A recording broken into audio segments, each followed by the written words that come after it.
Let me begin with a quick opening statement. Good morning to all of our resource speakers, to, of course, the Filipino public, lahat po ng mga kaibigan natin sa press, both traditional and social media. We'd like to thank you for joining us here today for our first public hearing on the Philippine rice, also known as the Benham rice.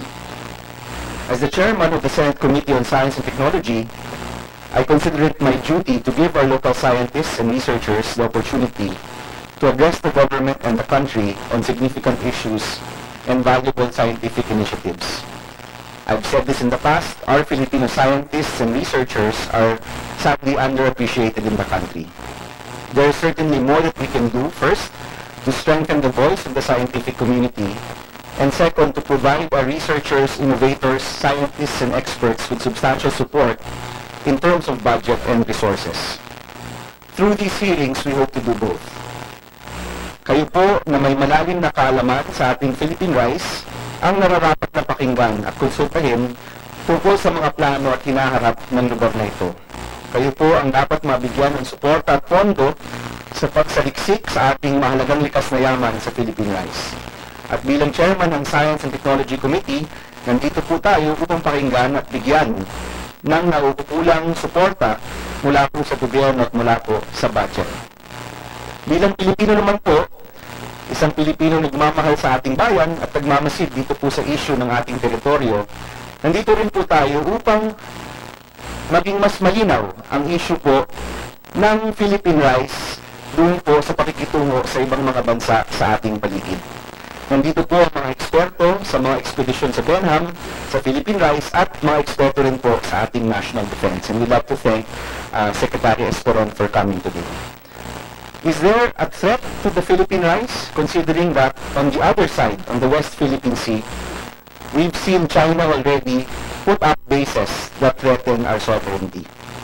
What should be done to protect the Philippine rice and to ensure that it is the Filipino people that will benefit from its natural riches in the years to come? Ano po ang ating mga agreement, hindi lang po sa bansang China, kundi sa ibang mga bansa? At ano po ang pakikinabangan ng ating bayan at ng ating mga kababayan dito po sa mga agreements na ito? What resources do we need to pour into the Philippine rice to make certain that its natural resources will benefit the Filipino? We hope to tackle all of these issues today during our Senate hearings on the Philippine rice. And again, we'd like to thank our experts, our friends from the military, Secretary Esperon, our friends from the DFA, our scientific community.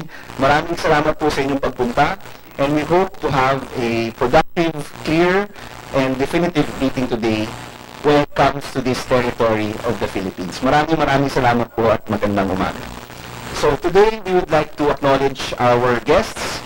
Of course, let me begin with Secretary Hermenos Esperon Jr., our National Security Advisor, and if I'm not mistaken, the one who is tasked to approve all of the research done in the Philippine rice. No? I think that was the last pronouncement of Malacanang. Thank you, Secretary, for coming. Gandang umaga po. Good morning. We have friends here from the scientific community. From Picard, we have Dr. Fezoil Luz de Sena. Are you here, ma'am? Yes. Why don't you sit with us here in the front? We have another representative. It is Mr. Ebora who is representing Picard. No? So we have the ED of Picard, Mr. Reynaldo Ebora, sir. Magandang umaga. DOST from Picard also, Mia Aranas is here. Magandang umaga. From Picard also, Aileen Redera. Nandito rin po siya. Yes, ma'am. So mga backup support muna kawaway, Mr. Ebora today. Okay. Dr. Hildy Marina Corda, UPLB CESAM, which is the School of Environmental Science and Management, is here with us. Yes, ma'am. Good morning. If I'm not mistaken, kayo po yung nagsagawa mismo ng expeditions. And, it is Mr. Obora. Okay. And Dr. Villanoy. Okay. From Pisherd, DOST Pisherd, we have Mr. Nilo Peña. Yes, good morning, sir.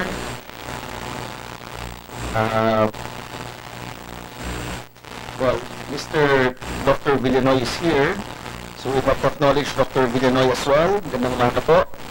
And Dr. Siringan. If I'm not mistaken, kayong dalawa po yung nagsasagawa talaga ng mga expedition dun po sa area ng Philippine Rice. No? Tama po. Alright. We have with us from the Armed Forces, we have Rear Admiral Kagawan. Yes. Magandang umaga po. We have Commander Aileen Domine. Yes, good morning ho. We have Lieutenant General Emmanuel Salamat. Yes, morning sir. We have Commodore, is this Commodore? Yes, no? Commodore Bordado. Magandang umaga po. Good morning sir. From NICA, we have Deputy Director General Virgilio Hernandez. Yes sir, good morning. Would you want to come to the front sir? It's alright. We'll just support Secretary Escoron. Okay. Captain Herbert Katapang of Namria is also with us. You're retired na po, no? Hindi na po kayo active? You're still active. Gandang umaga po. We have Yusek Jose Luis Alano from the National Coast Guard Council. Yes. Good morning, sir. Yusek, ang NCWC is a separate agency. Could you speak into the mic, please? Just to be clarified. Yes, Your Honor. It's actually an interagency body under the Executive Secretary. Okay, so Office of the Executive or Office of the President. Okay, so Office of the President, ang NCWC, you're not attached to any particular agency, but you're an interagency with regard to the... What exactly do you take care of, sir, sa National Coast Watch Council? We are a body that coordinates the different activities, particularly issues on the maritime domain in order to enhance governance among the different regions. So, and your area of responsibility is not just the Philippine Rice, but all over the Philippines, sa paligid po ng ating bansa. It's from the mandates of the different agencies that deals with maritime issues. Including our territorial issues. On the scientific side of the information. So hindi mo kayo involved sa mga territorial issues. It's really more on the governance side, on the science side. Okay, thank you for clarifying. Also from the National Security Council, we have ADG Carmina Acuña. Yes ma'am, hello. Director Renia Corocoto. Hello, ma'am. From the DFA, we have Asset Lourdes Iparagire. Yes, magandang umaga po. Good morning. From the Department of Energy, we have Asset Egiza. Yes, sir. Good morning po. Dr. Ferdinand Siringan and Dr. Villanoy, we've already recognized. We'd like to also recognize Director Teresa Lim from the DNR. Magandang umaga po. And DDG, have I recognized you? Parang ikaw ata, no? DDG Agdamar. Yes, Yusek Agdamar of the NSC. Magandang umaga po. Okay, so let me now recognize our first speaker for today. We asked Attorney Batong Bakal to give a short presentation. And then later on, we will ask the Navy, the NSC, or would you want to go ahead, the NSC, then the Navy, and then if anyone else also wants to ask questions, we'll also of course want to hear directly from those who are at the Philippine Rice. No? Meron mo ba kayong presentation or maybe even just a position on this matter, Dr. Siringan or Dr. Villanoy? Meron rin? Do you have a presentation? Meron din. Okay, o sige. So we'll also allow them to give a presentation. May I just request everyone to keep their presentations maybe 10 to 15 minutes only. No? Sige po, Dr. Batong Bakal, you may go ahead. Thank you. Magandang umaga po sa inyong lahat. Salamat po Senator Aquino para dito sa pagkakataon nito, no, para magbigay ng isang presentation tungkol nga dito sa issue ng na medyo talagang lumaki ang usap-usapan sa publiko nitong nakaraang buwan. Ito po yung issue ng Philippine Rice at kunito na rin po dito yung West Philippine Sea. Uno po yung sa Philippine Rice, siguro alalahanin natin yung nakaka-capture ng atensyon ng publiko itong naming, no, yung pagpangalan sa ilang lugar sa Philippine Rice na nakikita nyo po sa ating screen. Ito pong Philippine Rice ay itong malaking parang underwater mountain, no, bundok. No? Ito po. malaking parte ng Philippine rice ay nasa loob ng ating exclusive economic zone of continental shelf, yung tinatawag na 200-mile limit, nasa loob po siya. Habang mayroon pong piraso na beyond 200 nautical miles, no, ito po yung tinatawag na extended continental shelf. Ito pong area na ito po yung successful tayo sa pag-claim sa Commission on the Limits of the Continental Shelf noong 2012. Yan po ay kinilalang sa atin. Yung lahat po ng non-living resources sa ilalim ng dagat ay para sa Pilipinas po. Habang yung po lahat ng resources, living and non-living, yung mga pangisdaan, mga mineral, doon po sa loob ng 200 nautical mile line, yan po ay talagang sa Pilipinas ayon sa United Nations Convention on the Sea. Yun po, hindi po nung kailangan magkaroon ng kahit anong claim pang gawin. Talagang sa atin po yan. Ang nangyari po, nitong 2014, nag-file ng application ang China para pangalanan ang ilang lugar na sabi nila yung na-discover nila. Nauna po itong Hadong Seamount na nakikita nyo medyo malayo-layo, no? Granted or approved po yung kanilang application ng 2015. Siguro dahil nga walang protest or any kind of objection doon sa tinatawag na Subcommittee on Underwater Feature Names ng International Hydrographic Organization. Dahil siguro walang imik, naghain ho sila ng panibagong application the same year. Kaya napangalanan naman nila itong dalawang ito, ang Jianghao at Chanbao Seamount, na mas malapit pa sa Pilipinas. No? Nakikita natin, nandun lang po yun sa malapit sa Cagayan. At again, dahil wala po uling imik, walang objection, ay na-approve po yun nitong subcommittee. At last year, tumuloy pa rin po yung pag-hire ng application, may dalawa pa uling na-approve. No? Ito naman sa Chuchao at Juju Seamount, no? Na mismong tuktok na ng Philippine rice. Kaya po nakakabahala na kahit na yung buong bundok, Philippine rice ang pangalan, yung pinakasamit, yung pinakatuktok na pinakamahalagang parte ng bundok na yon ay Chinese ang pangalan, no? Ngayon, sa gayon pa man, siguro pwede natin sabihin ngayon, paano nangyari ito, no? Una, nangyari ito dahil nakapag-conduct po ng detailed survey ang China according to the application forms noong pang 2004. No? At ito po, nakikita niyo sa screen ay mga sample ng kanilang application form para dun sa pagpapangalan ng lugar na yon. At nakikita na po natin na talagang detalyado, very accurate, no? Hindi po magagawa ito ng isang pasada lang. Ito po ay nagagawa pagpaulit-ulit na pinapasadahan yung lugar para magagawa yung measurement. At ang nag-apply po ng pangalan nakikita natin sa screen for this particular seamount ay yung Chinese Navy. Yan po ay isang halimbawa ng anong pwedeng mangyari pag hindi po natin nababantayan ang ating karagatan. No? Nagagawa po yung mga ganyang klaseng survey na pwedeng gamitin for different purposes. Iba-ibang pwedeng paggamitan yan. Mamaya po pwede siguro natin pag-usapan. Ngayon, isa pong pangyayari, no, na ito pong marine scientific research actually, no, ay matagal na rin nangyayari sa ating karagatan. Ito pong nakikita natin sa screen ay isang malaking project na international, no? Hindi lang po China ang gumagawa nito, mayroon siyang partner na Amerikano, Korean, Japanese, etc. na nagsasagawa po ng malawakang pag-aaral nitong Northwestern Pacific Ocean Circulation, no? Yung mga currents po sa Pacific Ocean. At nakikita natin na yung hinahabol nilang datos ay talagang pumapasok din sa katubigan ng Pilipinas. Kaya matagal na itong nangyayari din. Subalit sa kabila ng panahon, ay mukhang hindi po tayo nakakasali masyado dahil na nakakapag-conduct ng research. Sa pagkakalam ko po, wala namang permission, wala namang pong binibigay na permiso ang Pilipinas kung sa nakakaraming application ng China dito sa pag-conduct ng research na ito. Nakikita na po natin dito sa screen na to, meron po tatlong halimbawa, no? Noong 2012, 2015 at 2016, nag-conduct po ng research itong mismong IOCAS, isang institution po sa China Academy of Sciences, isa pong kilalang scientific organization. At nagawa po nila, ayon dito sa mga mapa na ito, itong research na to na nakapaglagay pa nga sila ng mga instrumento. Nag-install po sila ng instrumento sa ilalim ng dagat. Nakikita po natin doon sa kaliwa, yung red star na nakikita nyo dyan, yan po yung indication na naglagay sila ng instrument platform.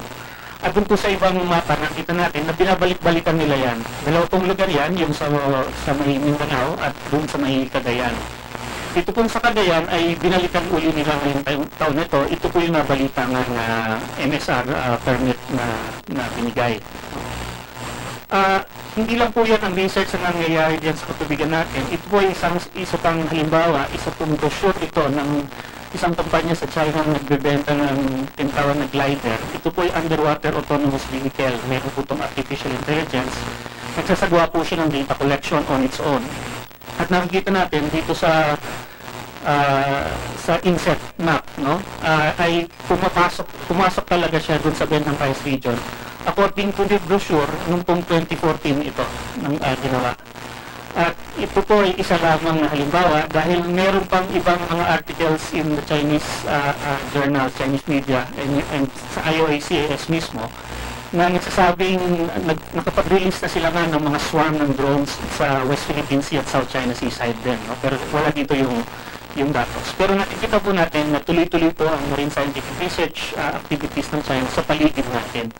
Kaya po siguro ito ay nakaka-cause din paggawa ng pagkabahala sa ating mga mamayan dahil na nakita natin na nagkaroon na sila ng isang klarong benefit, klarong benepisyo sa pamamagitan nitong pagpangalan ng mga lugar sa Philippine rice. No? Siguro maaari nating sabihin, no, na ang ilang punto na importante. Siguro una, yung maging scientific research, yung pagkadiskubre at pagpangalan, kahit po sa titingnan natin sa international law, sa batas, hindi po yan pwede maging basihan ng kahit anong claim, no? A sovereign claim, a claim to sovereignty, hindi po pwede yan, no? Klarong-klaro po yan. Pero meron pong benefit na nakukuha dyan, at ito po yung honor, yung karangalan, no? Na pagkakilala na ikaw ang nakadiskubre, kaya nga binigay sa iyo para karapatan ng magpangalan. At unfortunately, dito po tayo po ay naunahan. Sabi ko nga, nasulot tayo. Dahil ang alam ko, sa experience ko po with the Extended Continental Shelf Project, yung pong lahat ng features na yan, actually, ay na-discover na rin ng Pilipinas during its surveys ng 2004 to 2008. Dahil detalyado po yung ginawa nating mapa para masupport yung claim natin kung sa Extended Continental Shelf area. At mayroon po talagang plano noon ng NAMDIA na bigyan na ng pangalan ng mga lugar na ito. In fact, ang gusto sana, ang isang proposal na matagal nilang pag-inusapan ay pangalanan nito ng mga pangalan ng indigenous Philippine trees at saka birds. So sana ganun yung nangyari dyan. Pero so far, yun nga nangyari, naunahan tayo sa 5 features na medyo importante that includes yung summit na. Ang paano pong nangyari ito sa aking tingin po ay unfortunately kasalanan din po natin ito dahil napabayaan po itong aspeto na ito ng trabaho ng ating mga ahensya. Hindi po siguro na pondohan o hindi na prioritize. Kaya tuloy tayo naunahan. Dahil hindi siya pinapansin sa katagalan, ang takot ko po, no, ang concern ko po ay baka masyado namang tagal itong kawalan ng pansin. No? Kaya maunahan tayo ng ibang bansa dito sa mga alamang ito. Kahit na sinabing sa atin yan, pinapabayaan pa rin natin mauna ang ibang bansa, no? Na makakuha ng mga benepisyo. Sa ngayon, yung benepisyo ng karangalan na yun, siguro sasabihin ng iba ay maliit lamang, pero example po yan ng anong pwede mangyari, paano nangyayari na unahan tayo. Pangalawa po, kung titignan natin yung basihan ng pagpangalan na yun, nabanggit nga po, it's an extensive survey. No? Nakikita din po natin dito na talagang very extensive yung ginagawang activities ng China dito sa ating exclusively on continental shelf. No? At indikasyon po yan ng kanilang interest na dapat din nagkaroon tayo ng konting concern. No? Sa ngayon, yung nag-propose po ng pangalan ay ang Chinese Navy at ayon sa IHO website, ang China Seabed Minerals Research and Development Association, which means the mining interest po. At yan po yung indikasyon kung ano yung long-term interest and agenda ng China doon po sa Philippine rice. Ngayon, dapat po tayong mapahala dahil sinabi naman natin na hindi pwede maging basihan ng claim yan. Para po sa akin, tama lang po na mabahala tayo, bigyan po natin ng pansin yan dahil alam naman po natin kung ano nangyari sa West Philippine Sea. No? Dahil ginamit po ng China ang discovery and naming bilang basihan ng kanilang claim for sovereignty over the entire South China Sea, including po yung West Philippine Sea. At maraming nga po nangyayari ngayon dyan na bagay-bagay na nakakabahala din sa ating publiko. No? Kung titingnan natin, alalahanin natin, West Philippine Sea ay ito pong western side ng Pilipinas. At nandyan nga po yung ating problema ng ating competing claim dahil inaangkin po ng China yung lahat ng katubigan at lahat ng resources dyan sa area na yan. Yung pinaka-latest development po, of course, yung alam din ng marami dahil nilabas po ng inquiry ng Maritime, yung continuous development, yung patuloy na pagpalakas nila nung kanilang military bases na tinatawag. Kahit ang Pangulo natin, tinawag na silang military bases. Wala na pong agam-agam po ano sila.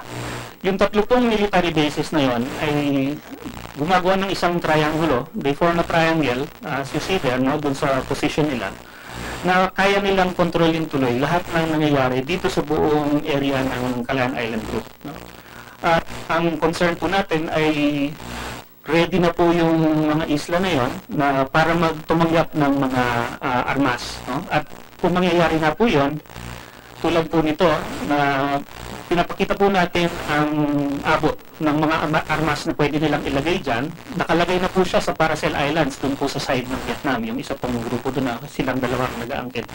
Pero kung ilalagay po nila, makikita natin na yung kanilang armas laban sa eroplano, laban sa barko, ay talagang covered na po ang buong Kalayaan Island Group area.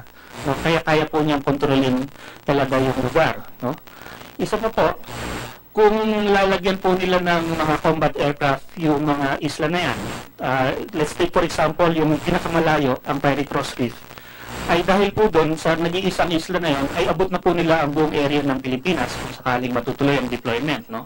Sa ngayon, ito pong isang klase ng aeroplano ito ay nakadeploy na sa Paracel Islands, no? Yung J-10. At nakikita natin na kahit yun lang ilalagay nila, ay abot na nila ang Palawan. Kung ilalagay pa nila yung pinakabago nilang mga combat aircraft tulad ng J-11 at yung H6K rather, na sa ngayon ay ginagamit nila para magsagawa ng combat air patrol sa Scarborough, ay kita natin na abot nila lahat ng sulok ng Pilipinas. Kaya malaki pong concern ang ongoing militarization ng islands.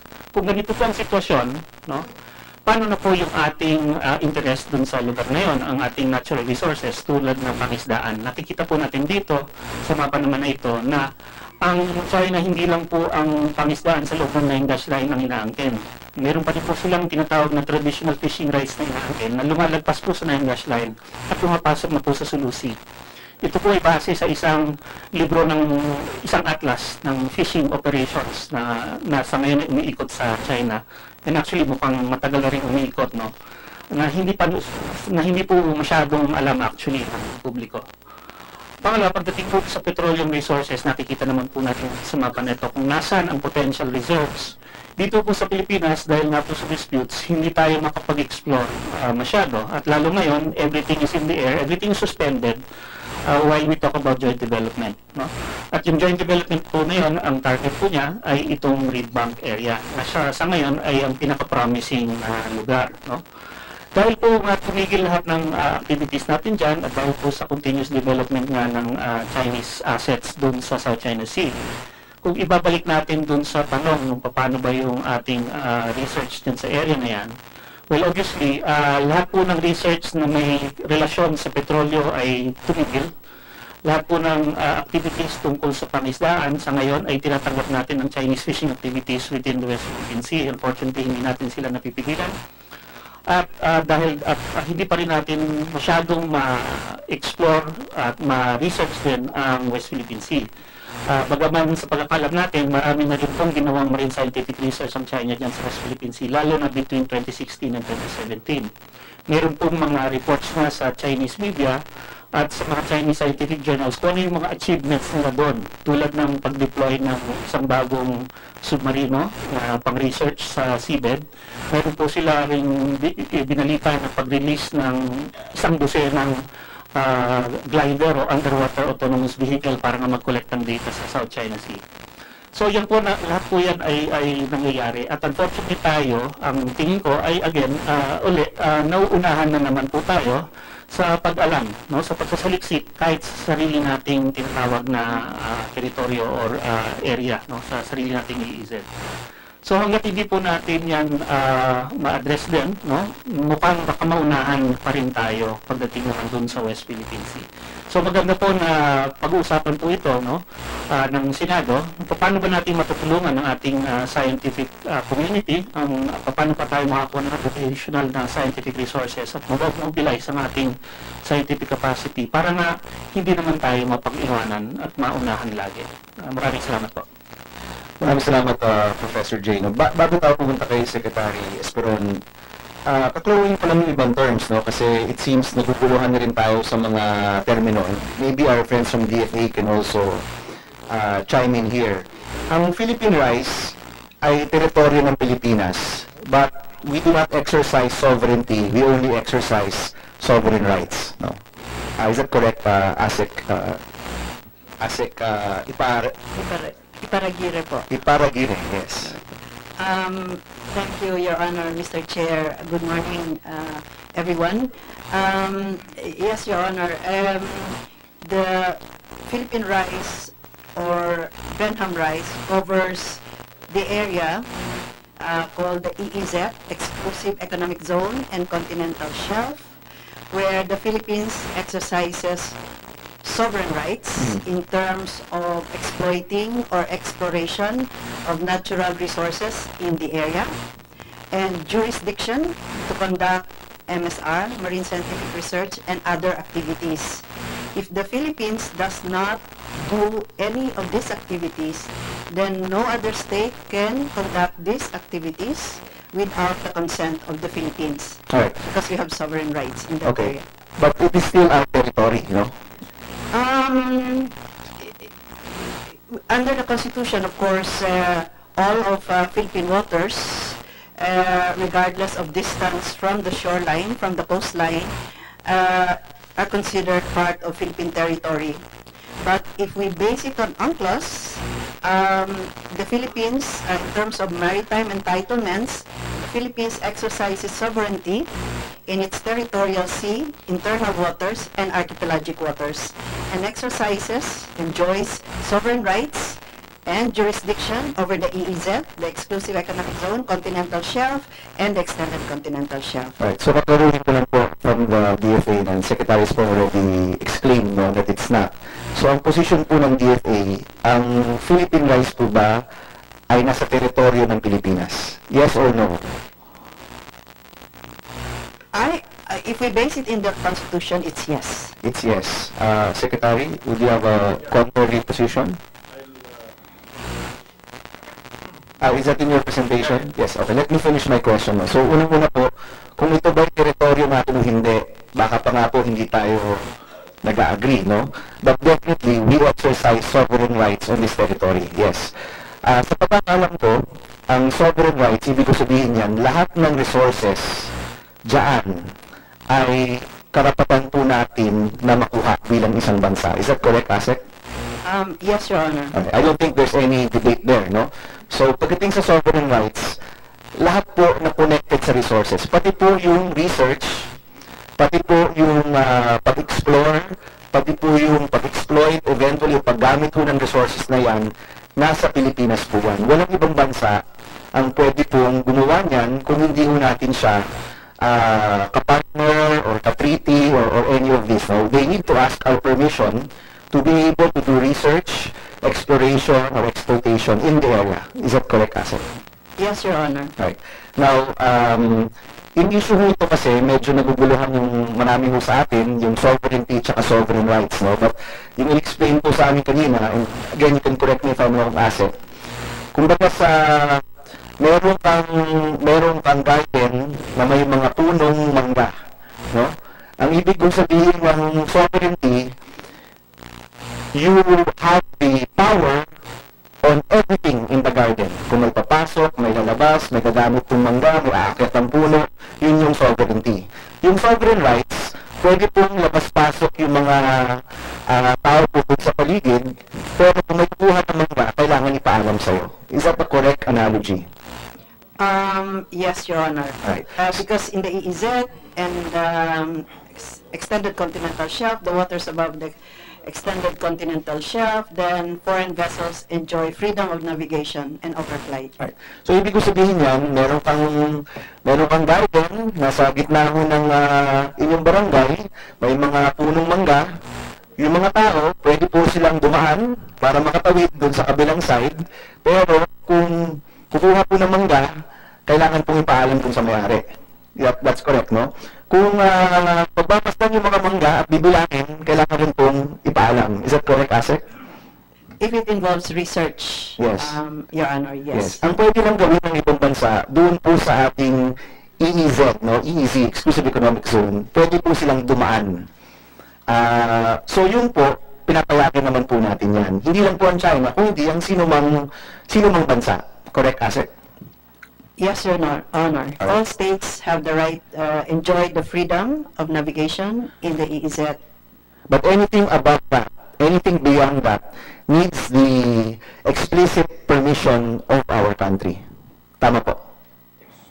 In the territorial sea, you mean passage? Your Honor? Hindi po. Above passage.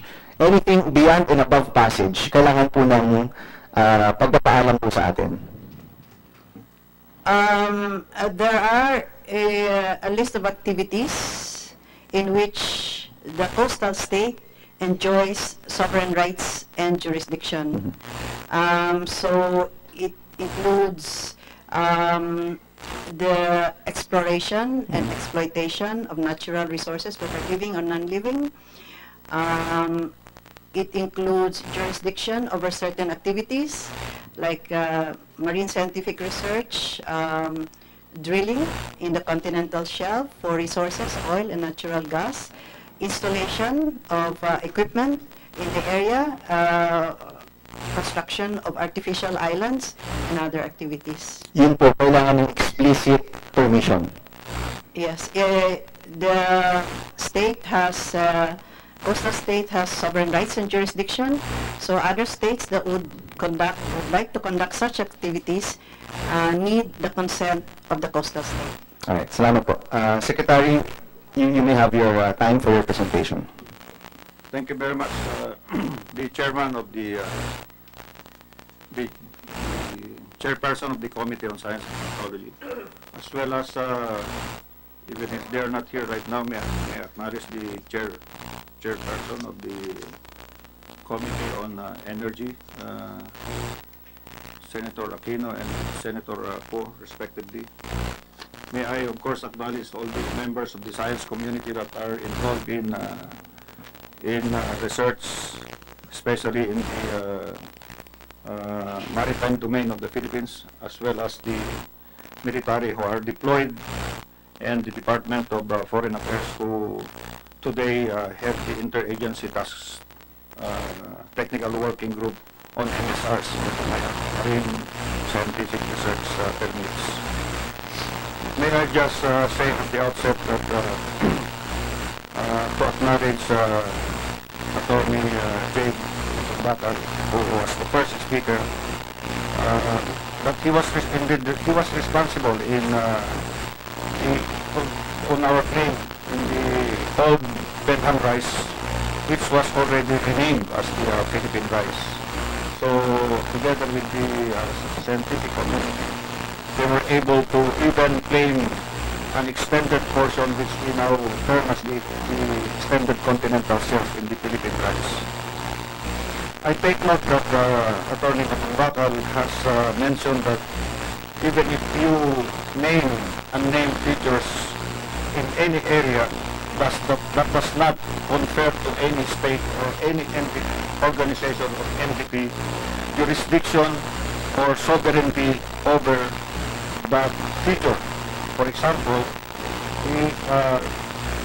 the research groups of China were able to name Jinghao Seaman, which is within the Philippine EEZ. That does not mean that they have jurisdiction and sovereignty over that seaman. but indeed they have the honor of having named it, just like scientists who would name planets and even constellations and other planetary bodies in the skies. So the honor goes to them. I will now go back to marine scientific research.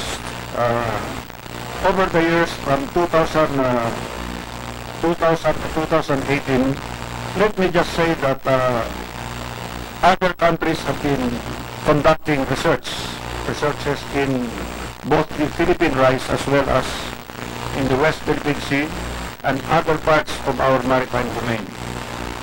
For example, the United States of America filed 13 applications and they were granted 13 research activities.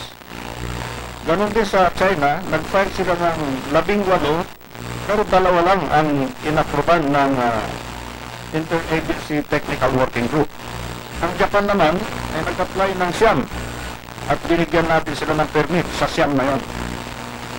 Ang Republic of Korea were applied for 4 and they were given permits for 4 for the applications. Germany filed 2, they were not given any permit. In the other parts of Philippine waters, the number of applications for USA, the first data is on the in the Philippine Rise and the Luzon Strait. Ganon din sa ibang mga karagatan natin, ang Estados Unidos ay nag-file ng 32. 30 ang naaprubahan. Russia 1 naaprubahan. France 5 naaprubahan ang isa. Germany 8 naaprubahan ang 6. China 25 ang applications, 3 ang naaprubahan. Japan 12 ang applications, 12 ang naaprubahan. Korea 6 ang applications, 5 ang naaprubahan. Ating binabanggit ang mga to para maliwanag na mga iba't ibang bansa at ang kanilang mga research institutes or universities or organizations ay pinapayagan natin magkaroon ng research sa ating mga karagatan. Ngayon, babalikan ko lang, nasa research tayo. Kaya babalikan ko lang ang bakit kung bakit nandito tayo ngayon. Itong dalawang resolution ng Senado, Senate Resolution 611, which is the exploration studies on the Benham Rise, now the Philippine Sea. Ito namang Senate Resolution number 594 ay patungkol sa State of Maritime Research by Filipino Scientists. Dito muna ako tututok. Hindi muna ako tututok kung bakit ganon ang West Philippine Sea at kung may militarization. Ganon din sa Philippine Rise. Pupunta muna ako sa science and research. Hindi muna ako pupunta kung ilan ang eroplano ng China, kung ilan ang ilalagay nila dyan sa mga nailagay na nilang artificial islands, dahil gusto ko lang tutukan ang scientific research sa ating mga karagatan. Kasi naman, dahilan kung bakit nandito tayo ngayon. Pero kung pupunta ako sa West Philippine Sea sa ating 7 islands ng China at 9 na islands ng Pilipinas at 27 islands ng Vietnam, ay mag-iiba ang usapan natin dito. Nandito pa naman ang ating mga scientific researchers. Nandito ang MSI.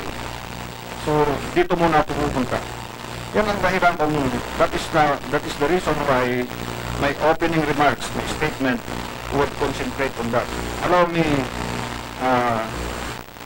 Mr.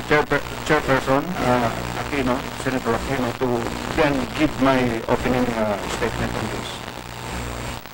Thank you for the invitation and for the opportunity to contribute on how the Philippine science community can be fully harnessed to conduct marine scientific research, or MSR, in the Philippine Rise, the West Philippine Sea, and all over the Philippine maritime territory.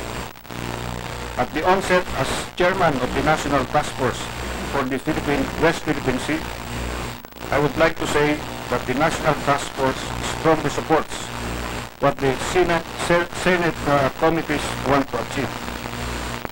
The National Task Force totally agrees that the University of the Philippines Marine Scientific Institute, the Philippine Council for Aquatic, Agriculture and Natural Resources Research and Development, and the Philippine Council for Industry, Energy and Emerging Technologies Research and Development Center should conduct studies of the Philippine rice and West Philippine Sea to account for the aquatic, mineral and oil and gas deposits in the maritime territory. MSR should not even be confined to these entities, but any national government agency and state university that have as a statutory mandate to do research and development should be encouraged and supported to do MSR. The Philippines has a water area of 1,830 square kilometers.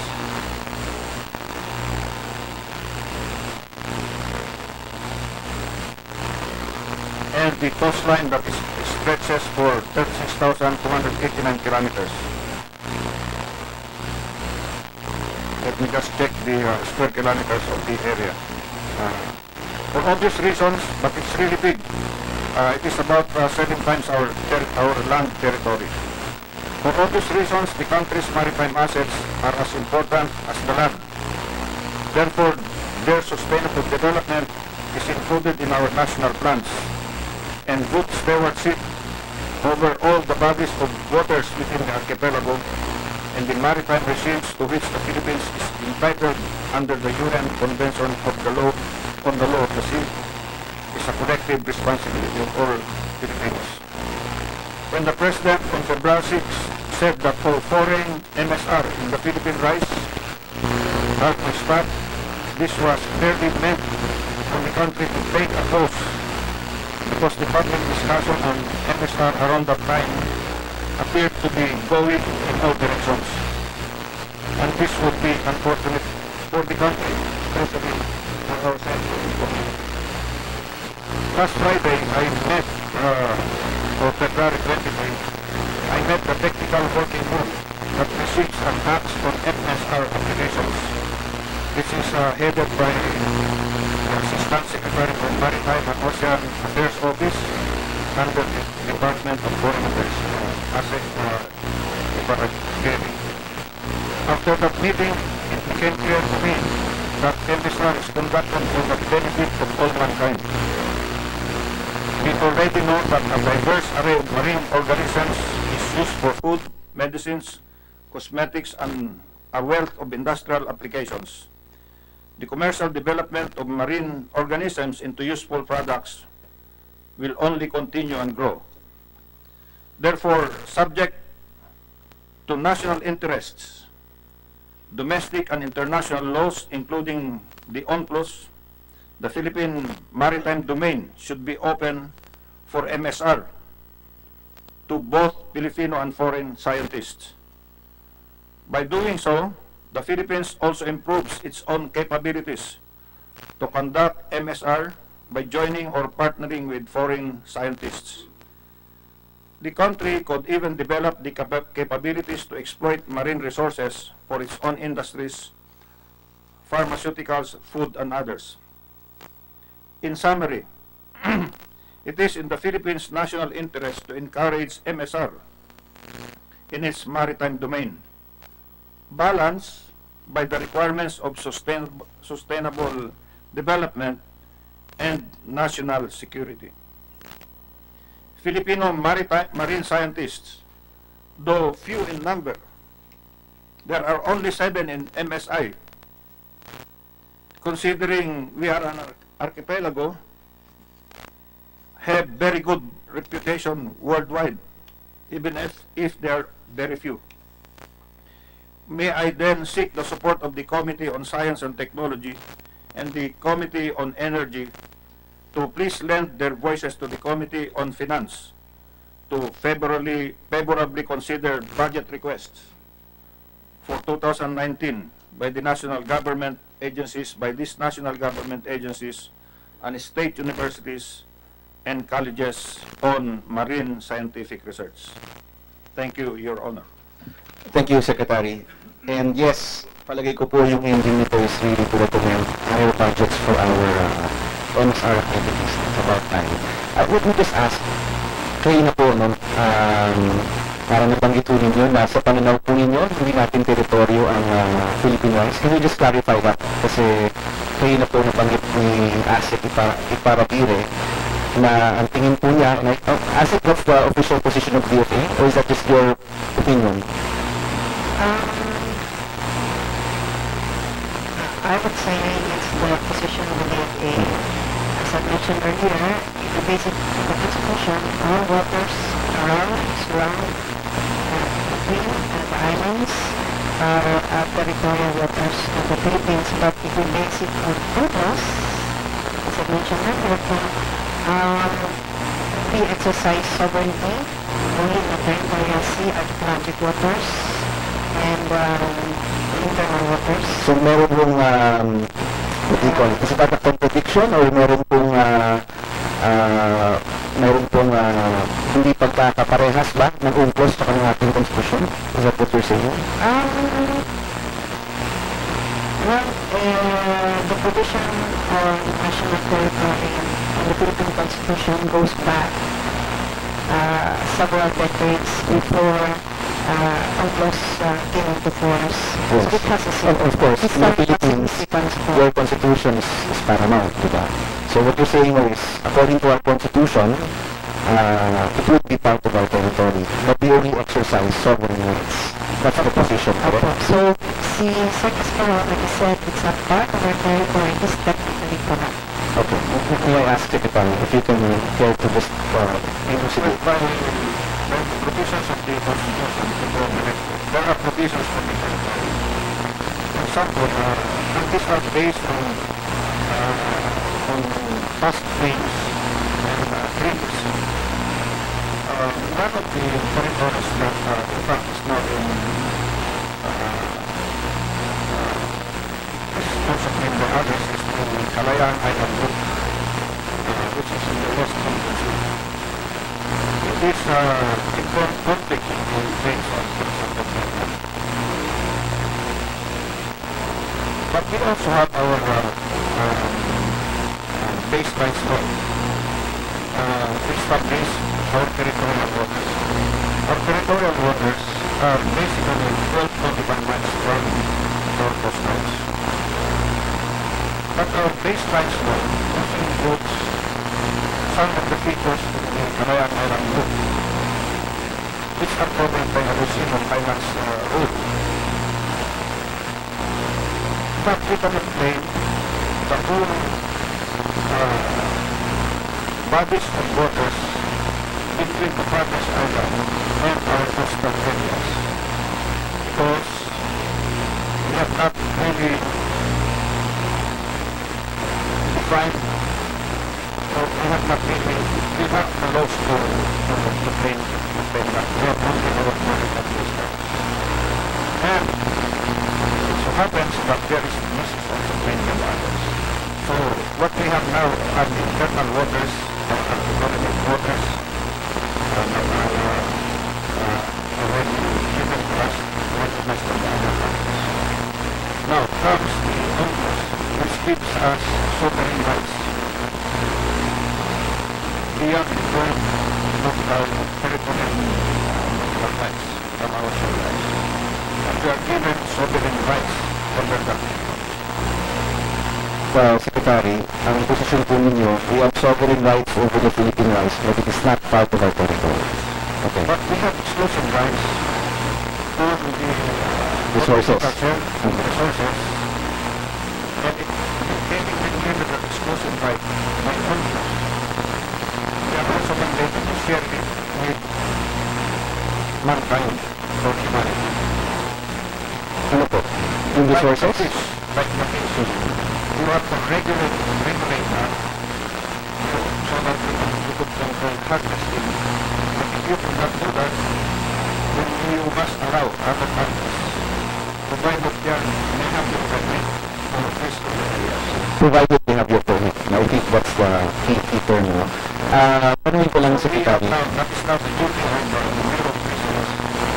Now, we go again because we are in the Senate and budget comes from here, Congress.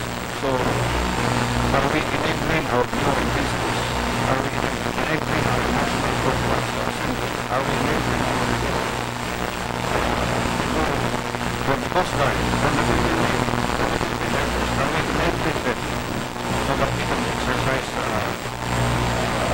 our sovereign rights over this? I think the answer is no. No? That's why we need to enable them more. Maybe if we enable our own agencies more, we don't have to rely so much on these other countries, no, Secretary. Okay. I mean that, but I look at the, for example, the marine license ships now, they will be costing 1 billion to 6 billion. So, it's really costly. So are we not doing it on our own, or? Ako, personally, I'm of the position that we do it on our own as much as we can. And then kung meron tayong pangailangan sa ibang bansa, we can partner with them. Pero kailangan malinaw yung pakikitungo. Let me just ask. Thank you very much. Yes, thank you, Secretary. Meron po bang ibang may claim sa Philippine rights? No? Unlike the West Philippine Sea, we have multiple claims there from China, Vietnam, other countries. Let me ask Asik Ibaragire. Sorry. Can I just call you Asik Lopez? Okay, so Asik Lopez. Meron po bang ibang nag-claim dito po sa Philippine rights? There's none, Your Honor. It's undisputed waters. Right. So that's very clear. Is it clear to, well, let me be blank about it. Is it also clear to China? Have they acknowledged that this area is indeed ours, no? Our territory, or Secretary says meron tayong sovereign rights sa area na ito. Is there an explicit acknowledgement on their part na wala po silang claim dito? Thank you, Your Honor. The Philippines exercises indisputable sovereign rights and jurisdiction over the Philippine rice, consisting of the EEZ and the extended continental shelf. The Philippines notes the China's statement on March 17, 2017, and reaffirmed in succeeding statements, and I quote, "The Chinese side fully respects the Philippines' rights and interests over the Benham rice region. There has never been and will not be any dispute over this region between China and the Philippines." Close quote. Okay.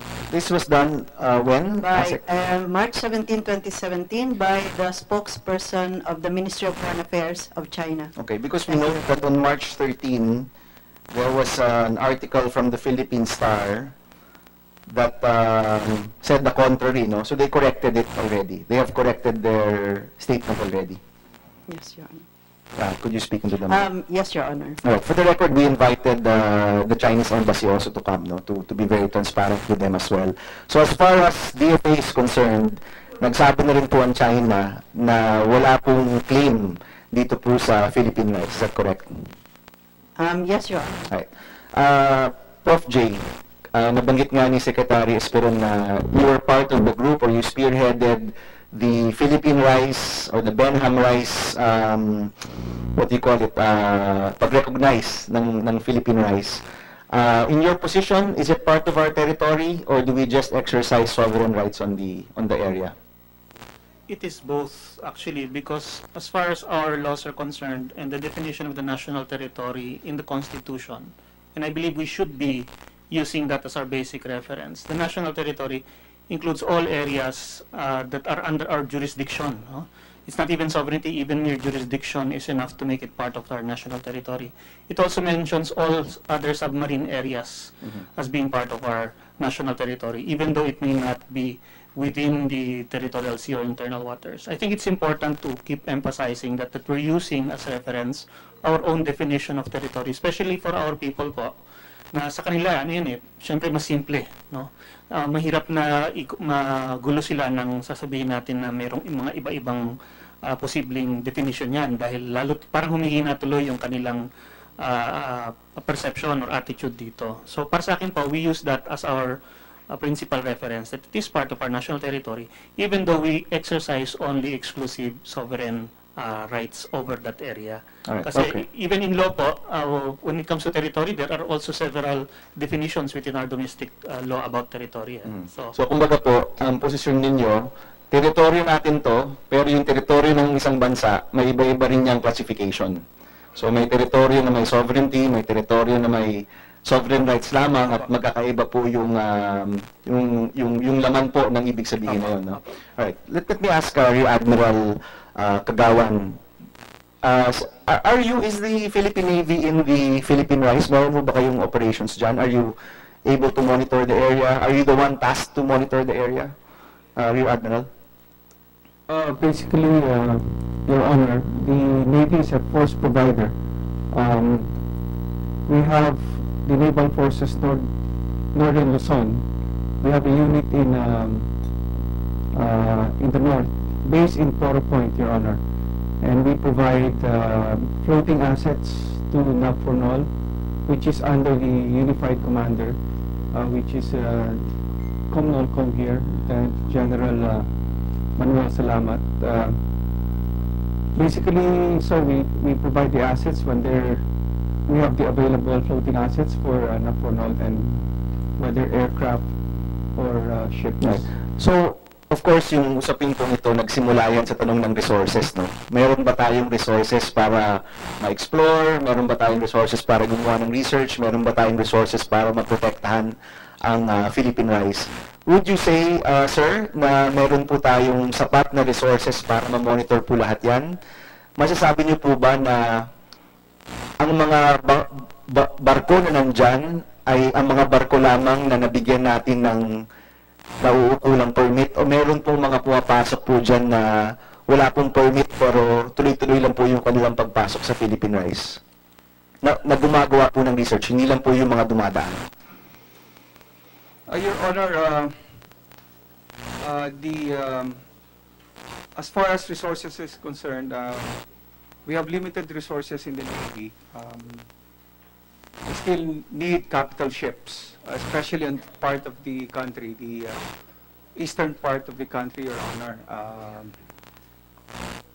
We need ships, newer ships, to patrol the area. So, kailangan ho natin na mas dagdag pang mga barko. Anong klaseng barko po yan? Well, wala naman tayong aircraft carrier. May frigate na nga tayo. Do we need more frigates in the area? Or ano pong mga klaseng barko ang kailangan ho natin dyan? Similar to the weather high endurance cutter that we got from the United States. So just a cutter. A cutter is less than a frigate, di ba? High endurance cutter or a frigate, Your Ah, Honor. so pareho lang po yun. Okay, so tama ho, di ba? Sa classification, that's the fourth. Kumbaga, kung pinakamataas yung aircraft carrier, yung tinatawag po yung high endurance cutter or frigate is just the fourth level down, na correct? Actually, Your Honor, the weather high endurance cutter we got from the United States, it is now considered a frigate. Okay. We have already. How many ships do we have patrolling the Philippines here? The Philippine Rise? We don't have that much floating assets that are available to patrol that area, Your Honor. Ayaw niyo bang sabihin for national security kung ilan? Is that the reason? Or can you just say kung ilan? Or ayaw niyo pong sabihin because of national security? I can only say we have limited. Okay, so fine. That's fine, no? So we have limited. Okay, so limited meaning hindi sapat. Can we make that conclusion? Yes, Your Honor. Okay, not enough, no? So kulang po yung ating mga barko po dyan. Kailangan ho ng ating AFP ng dagdag na resources para makapagpatrol po dito ng maayos. Now, ang tanong ko po ito, may mga dumadaan po dyan. Correct, no? And that's allowed. They're allowed to pass through. Are we able to monitor these ships which pass through? Yes, Your Honor. Alright. We're able to monitor that through our equipment. Is that radar? I'm sorry if kulang ho tayo ng... Can you help me? Is that radar or is that... but we can, in short. Yes, Your Honor. Alright. Kung may mga barko na gumagawa ng research or gumagawa ng ibang mga bagay, namomonitorin po ba natin yun? Unless the ship turns off their what we call the AIS, it's an identification system, Your Honor. If they turn it off, then We there's no cannot. way. We Yeah. cannot see them. All right. In your experience in the past, few years, have there been incursions into the area na hindi po pinapaalam sa atin? Yes, Your Honor. There were monitored presence of vessels that I would say did not have clearance. Did not have clearance. Ang ibig ko sabihin ng clearance, hindi ho nakakuha ng permiso mula sa ating gobyerno. Yes, sure. Alright. Let me ask Dr. Sirinan and when Dr. Villanoy comes back, kayo po, you undertook an expedition doon po mismo sa Philippine Rice. May you have a mic, please? We have had several expeditions, maraming beses na po. Mula po noong 2010, ibang barko ang gamit namin, 2010, 2012, 2014, 2016, na mga barko ang ginagamit. Nagkaroon po kami ng iba't ibang uri ng pag-aaral doon sa lugar ng Benham Rice. And Doc, is this done on your own or with a partner country? Noong pong 2010 at 2012, ang kasama po namin dito ay ang Estados Unidos. At noong 2014 at 2016 ay mga all Filipinos po ito. All Filipinos. Have we developed the capacity to do expeditions on our own already? Or hindi pa rin mo natin kaya? Ano po yan? Katulad po ng iba't ibang trabaho, ang trabaho sa siyensya ay iba't iba din. May iba't ibang uri ng ginagawa. Yung mga nagawa na natin, nasarili natin nitong 2014, 2016, ay upang mapag-aralan yung pinakamababaw na bahagi ng Philippine Rice. Ito yung sa Benham Bank, na ang lalim ay nasa 50 metro hanggang 100 metro. At tayo ay may kakayanan na pag-aralan ang mga bahaging iyon. Marami pang siyempre na pwedeng gawin na hindi nagagawa dahil din sa kakulangan sa gamit at sa kakayanan mismo ng mga platform na ginagamit. You've been doing this, Doc, no, for 10 years already or more? Yeah, since 2010, so it's been 8 years, no? Sa 8 years pong yun, klaro na po sa scientific community natin kung ano yung kaya ng Filipino resources at ano po yung kailangan natin ng tulong. Is that correct? Alam po namin kung ano po ang kakailanganin at alam din po namin kung ano yung kaya namin. Okay. Yung proseso po ng paghahanap ng partner, do you seek out the other academic institutions or sila po ba yung nagsusulat po sa gobyerno or sa atin po dito? May dalawang, it can be done both ways. May mga nakatrabaho kami na sila yung nag-initiate at magkakaroon kami ng pag-uusap. Meron din naman na kami ang nag-initiate at humanap kami na makakausap. But usually, yung kapartner po dito sa ating bansa, does it usually fall with the UPMSI? Hindi naman po. Sa ngayon lang po kasi karamihan ay napupunta sa amin. Pero meron ding mga ibang institutions like the National Institute of Geological Sciences that can be engaged in studies within that area. We have the Mines and Geosciences Bureau that can also do the work in that area. Okay. So, posible po na dumiretso sila sa ahensya, pero kung dumiretso sila sa ahensya, kailangan nyo pa rin ng permiso mula sa Department of Foreign Affairs. Is that correct? Opo, yun po yung kailangan pong gawin. Okay. Or kung dumiretso po sila sa DFA, kayo naman po maghahanap ng kapartner na Philippine agency. Or it's not required na meron po silang kapartner na Philippine agency. If I may, Your Honor, we don't actually initiate MSRs with foreign partners or foreign research institutions. Usually it's our research institutions that present a proposal with a collaborating foreign research institution, and it is subject to a collegial process of decision-making, which has several members, chaired by the DFA, and we have several agencies as members: DOST, National Coach Watch, PICARD, BMG, EMB of DNR, and several other agencies. About 14 agencies are involved. Correct. So in the case of EOCAS, no, which I think is the subject matter of our hearing today. Sino pong Philippine agency ang nag-initiate po ng partnership with IOCAS? Sina Dr. Siringan po, UP MSI, Marine Science Institute. So, kayo po yung nag-reach out sa IOCAS para gumawa po ng research. Is that correct, Dr. Siringan? Hindi po. Bali, nauna po silang makipag-usap sa amin. At meron po kaming initial na mga emails through Dr. Villenoy, and then later on, meron po kaming face-to-face meetings sa Qingdao. Okay. So, So, and followed up by several emails afterwards. so in short, ito pong nangyayaring research with China, at least this year, is done with this Chinese agency in cooperation with UP MSI. Opo. Okay. At wala silang ginagawa na lahat po ng ginagawa nila kasama ho kayo. Just to be clear lang, no? Hindi po. Hindi po kami kasama doon sa buong for this cruise. You mean? Hindi po. Bakit hindi? Let's Sir Villenoy, who is the contact person for that, to answer the question. And then if needed, then I will clarify what needs Sige to be po, clarified. Dr. Villenoy. So, magandang umaga po. Napag-usapan na po namin itong program ito few years ago pa po.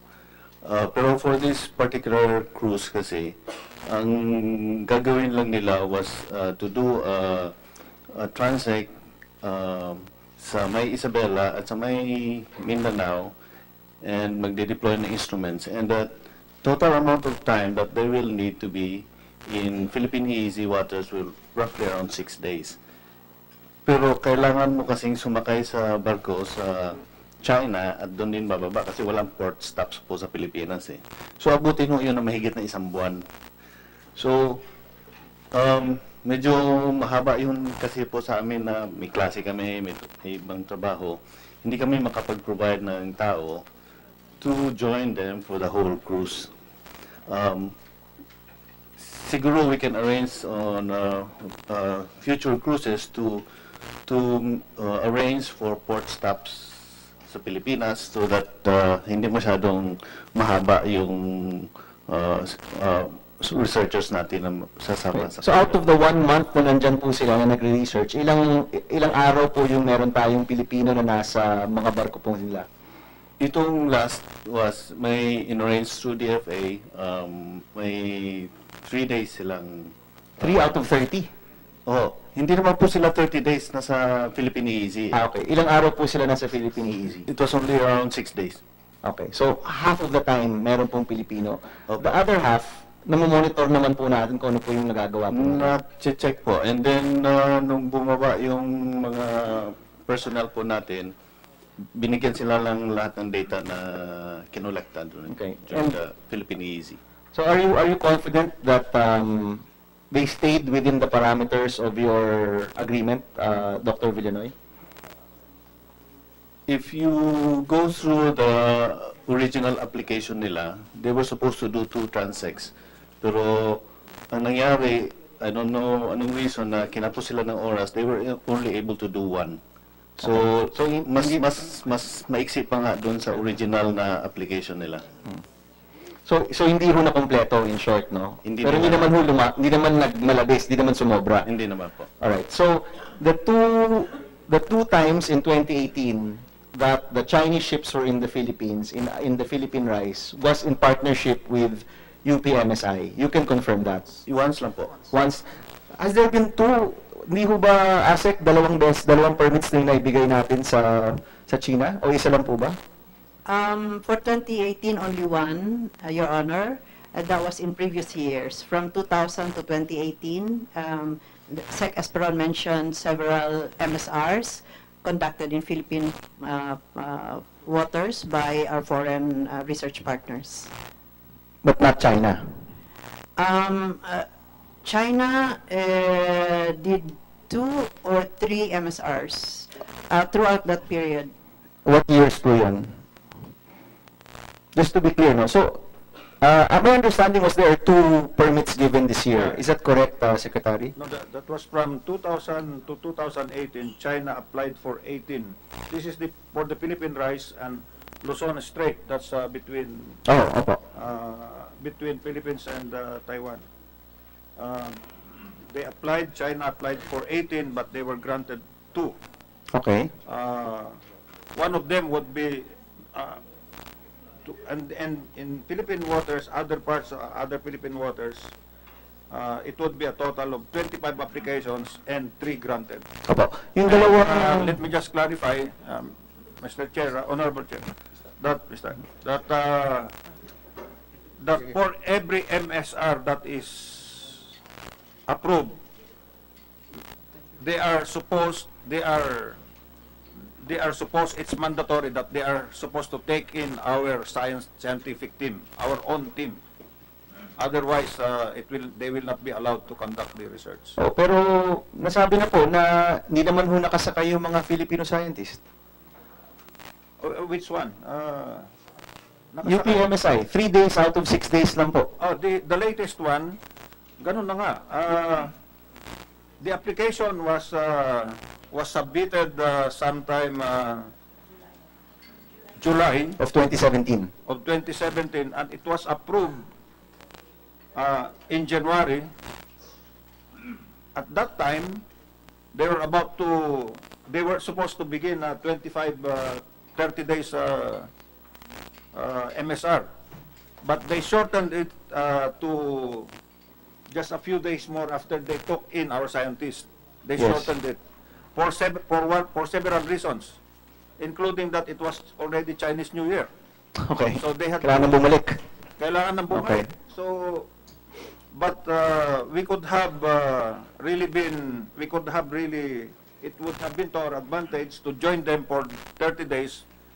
But what can we do? They have already, Hindi. they wanted to send back. Secretary, no, just to be clear, it's UPMSI yung nagsabing hindi sila sasakay ng buong voyage, no? Kayo po yung nagsabing hindi kayo sasakay. Opo.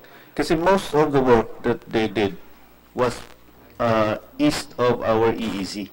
So hindi naman pasok sa ating Hindi pasok EEZ. sa atin. So they will only stay within Philippine EEZ for a total of 6 days. But even in those 6 days, you were only present for 3 days. Opo, mahirap po kasi mag-transfer ng tao sa Oh, I understand, no? But Secretary, hindi ba in the interest of national security, hindi mo ba nararapat lang na kung may foreign ship in our EEZ, siguro naman dapat may nakasakay na Pilipino? Yeah, before the permit was approved, they were in fact sailing east of the Philippines, beyond our EEZ. Yes, pero pag nasa loob po sila ng EEZ natin, hindi ho ba nararapat lang na meron They are tayong... on MSR. Yes, If they are, yeah. In yes. fact, that's a condition for granting the permit. Well, in this case, the condition was not fulfilled, no? Kasi 3 araw lang nga po of the 6 days yung ating Filipino scientist. Nung ibinaba yung scientist natin, umalis na rin sila. Hindi, nagtuloy po sila kasi 6 na araw po silang nag-research, pero 3 araw. Although, I will admit, no, it was the choice of UPMSI. But even then, it was only 3 out of 6 days, no? Correct, Doctor? Opo. And siguro po, as mentioned earlier, they applied in July. They got their approval December na, and the cruise was January. So we also need some time to prepare. Kasi by the time the MSR was approved, the ship was already at sea. So may logistic Sorry, problem. by the time the MSR was approved, papunta na dito yung barko. Opo. Kasi continuous yung research vessel. Kumbaga po, dadaan lang sa ating bansa. Opo. Okay. Well, masyado naman kasi tayong mabait eh. Alam mo yun, kung hindi handa yung Filipino scientist natin, edi wag ipopostpone natin. It's our territory. I mean, it's our prerogative when to have the MSR. ASEC, tama ho ba, kondisyon na dapat meron tayong Filipino representatives on the boat? Yes, Your Honor, we have guidelines in the conduct of MSR. Oh, but this was not fulfilled. Hindi ho ito na nangyari. When Dr. Villanoy informed us a few days before the start of the MSR that he will not be able to board the vessel, we had to put together a team to participate in the research. to be conducted in the Chinese vessel. Yes, but even then, ASEC, 3 out of 6 days, wala pa ring Filipino representative on these boats. Let me explain, Your Yes, Honor. please. So there were 4 scientists, Filipino scientists, 3 women and 1 male scientist, 2 from UPMSI, 1 from NAMRIA, and 1 from PCG, Philippine Coast Guard. And initially, as agreed, the embarkation point was supposed to be in the Philippine EEZ, Exclusive Economic Zone. But there was a low pressure area, LPA in the area, so our authorities deemed it best that our scientists be picked up at Port Irene. Yes. So we issued a diplomatic clearance for that the Chinese vessel Koshihao to dock at Port Irene to pick up our scientists. So nabawasan na po siguro yung araw pag-pick up and then disembarkation point also at Port Irene. But ASEC, and maybe the Navy can confirm this now, I just want to be clear. And this is just the facts, no? I just want to be clear in this particular case. Sabi mo nila, Dr. Siring at Villanoy, only 3 out of 6 days, meron pong Pilipino dun po sa barko ng China nung gumawa sila ng MSR. And part of your permit is that there have to be Filipino representatives on the boat at all times. So hindi ho nasunod yung permit po ninyo. I mean, that's a fact, no? Are we disputing that, ASEC? That's not in dispute anymore. No, Your Honor. Alright, so anong gagawin natin na nagbigay na tayo ng permit, hindi naman nasunod yung permit natin? Kasi my question is this, no? And babalik tayo dito sa nabanggit ni Professor J na honor and pride. Pag hindi tayo handa, edi papospone mo sila. Gano'n ba kahirap yun? Sabihin nyo, gusto nyo gumawa ng research dito sa ating bansa. Bumalik kayo pag ready na kami. Kasi it's our sovereign right, no? I mean, that's, for me, yun yung pinaka-basic doon. Lugar natin yan eh. Kung di tayo handa, kung hindi handa yung UPMSI, papalakin natin in 2 weeks, in 1 month. Hindi naman ho aalis yung Philippine rice, di ba? So, nangyari na ho to. What is the action? The permit was not fulfilled. What is the action of the DFA, for example, on this matter? Thank you, Your Honor. First, let me state that under UNCLOS, Part 13 on Marine Scientific Research, or MSR, it starts with a statement that all states have the right to conduct MSRs subject to the rights and duties of the coastal state. So in the territorial sea, it should be express consent. In the EEZ and continental shelf, it should be there should be consent from the state. Also in UNCLOS and under our guidelines, if the conditions set out in the MSR between the foreign research institution and the research institution of the coastal state are not met, it can be a reason for denial of consent in future MSRs by that particular research institution. Alright. So sinasabi ho ninyo, pwedeng ma-deny in the future dahil hindi po sumunod sa permit. That's what you're saying. Okay. Did we send information to IOCAS or to the Chinese government that the permit was not followed? Meron ho bang incident report mula sa DFA? The issue of the discrepancies in the conduct of MSR by Koshihao with Philippine partners was discussed at the bilateral consultations mechanism held last February 13 here in Manila between the Philippines and China. So napag-usapan naman po. Was there an agreement that starting now, the permit or the conditions laid out by the Philippine government will be followed? Meron ho bang recognition of that? Yes, Your Honor. We stress that all MSRs to be conducted by them in Philippine waters should have Philippine consent, and that the terms and conditions laid out in the note verbal approving the conduct of the research should be followed. Right. May ano po ba tayo? Strike 3 policy? Ano po bang policy natin dyan? Kung di po sumunod once, twice, i-deny, or kada panahon ano ho, mag-bend backwards tayo. Ano ho ba yung rule natin dyan, Secretary? Is there a rule at all?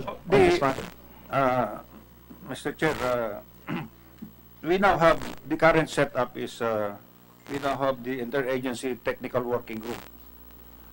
But now there will be an added layer to that before and their report goes to the president for approval or to the office of the president. There is now an added check on that. I will receive their recommendations. Hindi ho kayo nag-approve, it's the president who approves? Office of the president. Okay, so you're only you're just managing the information. That is the new setup now that was given by the president last February 5. Okay, so you're saying po na sa mga susunod na mga panahon, it is the office of the president who will approve it and not as originally reported na kayo po? Yeah. In fact, the interagency technical working group had several meetings after that, and they will come out with an executive order to define the limits and all the other parameters for approving MSRs. So, after they have made the recommendations, this will come to me, then I will transmit with my recommendations to the office of the president. So in short po, bubuuin pa yung framework. Kasi right now, wala pa talagang hard and set rule on the framework of approving MSRs. No, they have been in existence since 2008. Okay. Ba't baka baguhin? I-review lang natin. Then, patitibayin, dahil nga napakaraming gustong mag-research sa atin, which is not really bad if they want to help us in our research job. Well, but okay. we have to put this under some regulations and restrictions so that the benefits will come to us. We will get all the benefits, plus we are able to look after our national interest in these maritime domains. Well, ito, Secretary, let me be honest with you. Hindi naman ito magiging concern kung wala naman pong infraction on the western side.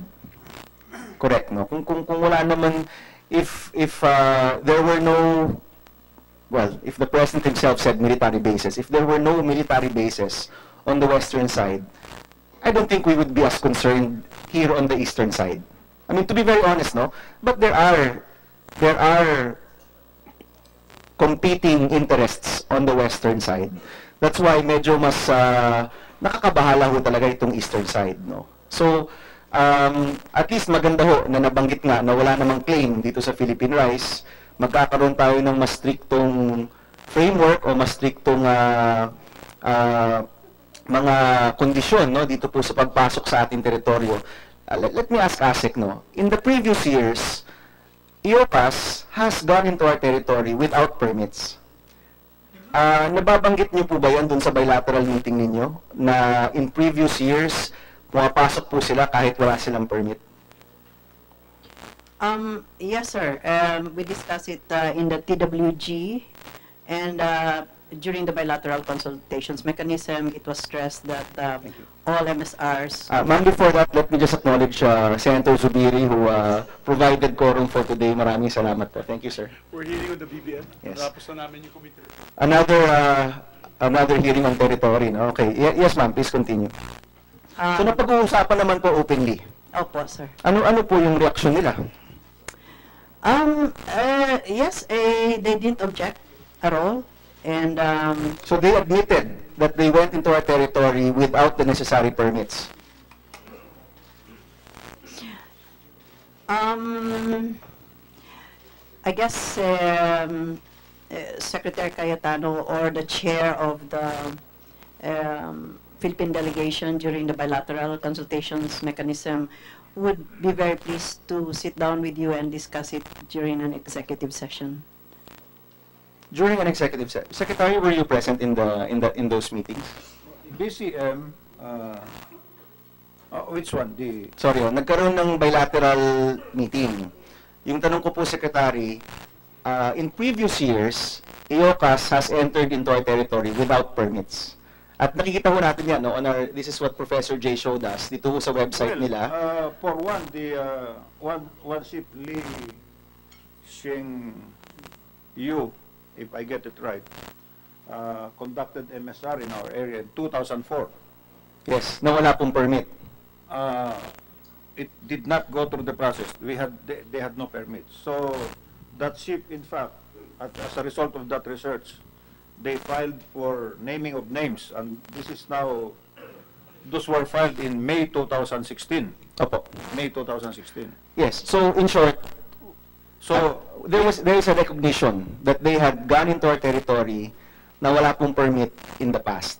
yes, So at the time they were doing it, we did not know it for reasons of our capacity and capabilities to monitor the area. So yes. In fact, sila mismo yung nagsabi na nakapasok sila because on their website, and this is currently the website of IOCAS, they refer to, is this correct, Professor J, to equipment, or are these drones? Or what are these stars that we see on the screen? The star po is an instrument platform.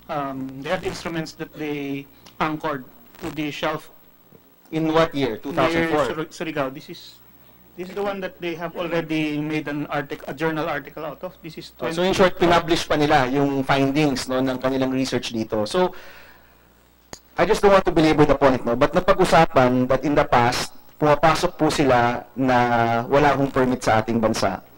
But in that bilateral agreement, there was a recognition that in the past, they had gone into our territory na hindi po pinapaalam sa atin. At least that was raised, ASEC. Up to that point, you will agree. On the mic, please, for the record. Yes, Your Honor. So, It was napag-usapan. raised, and the conclusion was, from the Philippine side, we stressed that henceforth, No more. all MSRs by China in Philippine waters should have the consent of the Philippines. Okay, and Secretary, as head of our national security, you don't see any concerns na noon pumapasok na wala akong permiso, pero ngayon nag-agree na. The matter of concern, we are very much concerned, especially if we look at the resources that we have. Sabi nga ni Philippine Navy Rear Admiral Kagawan, we have sufficient but limited capability. Ganon din naman ang Northern Luzon Command, who commands the naval assets in the north. Limited capability. Ganon din naman sa Philippine Air Force, may kulang pa rin. Because it's really a vast area. So anong gagamitin natin dito? Kailangan natin ang tulong ng Coast Guard, kailangan ng fisheries, kailangan din natin matagdagan yung researchers namin.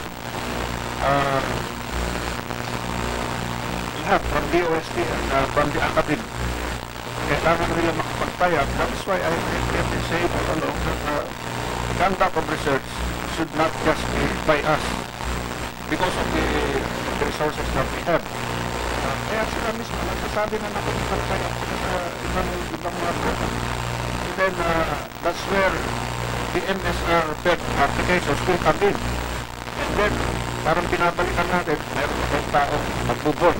Pero katuloy mo ang MSI, 7 lang sila nila. No, to be clear, sila ho yung nagsabing hindi sila makakapag-board. No? Tapos it came from them, no? Bakit gano'n? Nakukunti lang ang ating mga marine biologists or engaged dyan. Maaaring wala silang incentive dahil wala na tayong masyadong ginagawang research. So, magbigay tayo ng funding sa research, siguro maraming bukas na dyan. Scholarships. Yes, Secretary. And I think that hopefully that will be the output of the hearing, no? Na mas pupunduhan po natin yung ating marine research. But, sorry, just to finish this point, hindi ho naging issue sa national security or sa DFA na meron pong paglabag sa ating teritoryo noon na kumbaga ang naging usapan na lang, let's just move forward. Parang ganyan po yung nangyari, ASEC Lourdes.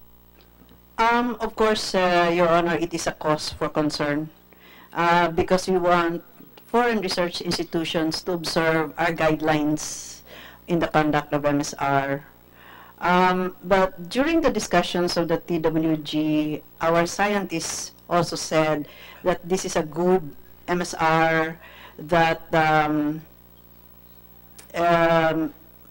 they would consider prior obligations unmet which can be a reason to deny consent, to be considered in the conduct of future MSRs. All right. So in short, what you're saying is, we will look at the past, we will look at the one in January na merong paglabag dun sa mga conditions, and from there we will determine if there will be future MSRs. Correct? Yes, Your Honor. May I ask, si Rear Admiral Kagawan seems like he wants to say something, no? Baka ho, may gusto ko po kayong i-share ngayong hapon ito. Maybe just a perspective from the Navy. From the Navy side, Your Honor, we're trying our best as a force provider to give the necessary assets to the unified commands, especially in this case for Benham Rise, to the Northern Luzon Command. Like I said, with limited assets that we have and the different operational tempo that the unified commanders have to address, we do try our best to provide the resources for NOLCOM, as well as enhance our interagency collaboration to monitor the eastern side. No one is questioning that, no? I think we're all very supportive there, Rear Admiral. Namomonitor niyo po ba? Hindi lang po China, pero meron po bang mga barko na gumagawa ng research, exploration, and so on and so forth, na wala pong permiso sa ating bayan? Is that happening now? Or are all of the boats currently in the Philippine Rise, meron pong tamang permit mula sa ating bayan? Usually, there's an SOP, Your Honor. Those who would like to conduct MSR in any part of our country, they seek clearance to the Department of Foreign Affairs, and the Navy, the Armed Forces and your Navy is being informed about that. No, my question is, meron bang, kasi syempre, pag may MSR, alam nyo yung barko, di ba? Sasabihin sa inyo, meron tayong inaprubuhan MSR, this vessel is allowed to be there. Meron po ba kayong namomonitor na mga ibang barko na wala pong tamang permit mula sa ating bansa? When we monitor a particular vessel, Your Honor, not really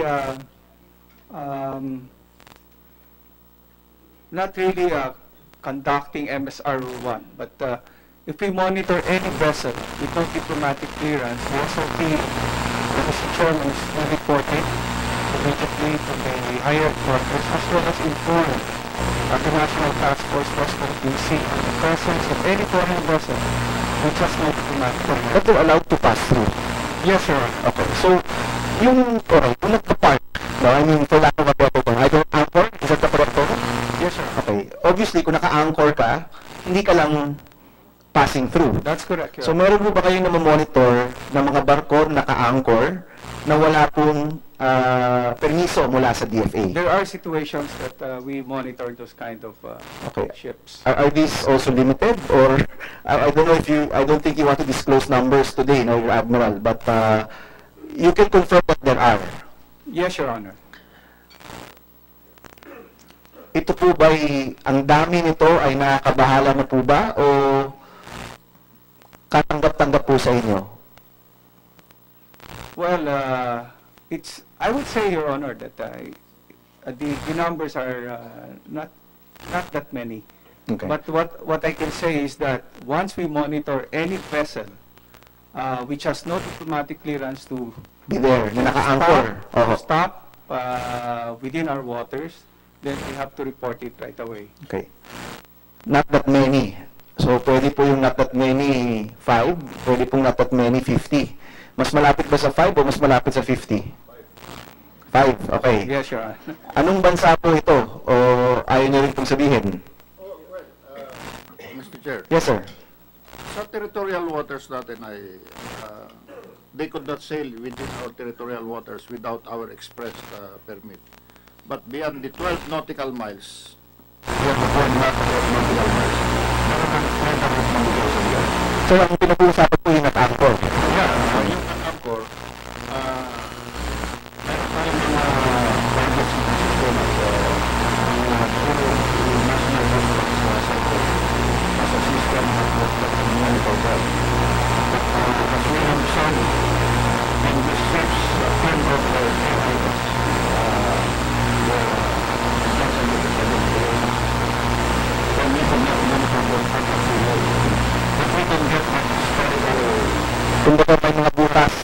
kanilang pathway, no? Ganun pa man, makukuha natin yan pag natapos yung period na yun. So, what do we do if there are ships like those? What do we do is the question. We can send out additional patrols. Philippine Air Force, makikita po pag nagtabi yung dalawang barko, may ibig sabihin yun. Lalo na kung depende rin sa kulay ng barko. Kasi kung parehong puti, ibig sabihin ng Coast Guard. Kung puti, Coast Guard. Kung gray, ibig sabihin military yan. So from the, is that AIDT? AIS. AIS. From the AIS, so pinapatay po yan, no? Pero alam natin kung sino sila. Makukuha din natin yun. Makukuha natin yung data na mayroon tayong makukuha. Is this an ongoing issue, Rear Admiral, or ito po ay pinag-uusapan natin historical? Or until today, may kanyang issue ngayon sa Philippine Race? Yes, Lieutenant General. Salamat. Your Honor, thank you for the privilege. I'm sitting here as the commander of the Northern Luzon Command, responsible for the conduct of joint and interagency operation in order to protect our national territory and preserve our national sovereignty. So we have the Navy, Air Force, and the Army assets provided to us to be able to do that mandate. And aside with that, Sir Your Honor, the NOLCOM also, under the function of the National Task Force Western Philippines, the Northern Luzon Command is designated as the area task force. So, meaning we cover the maritime domain or covering the Bajo de Masinloc, the Luzon Strait, and the Philippine Rise.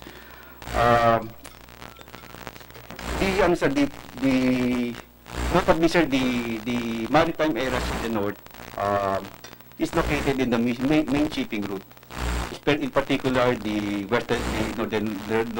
Luzon Strait.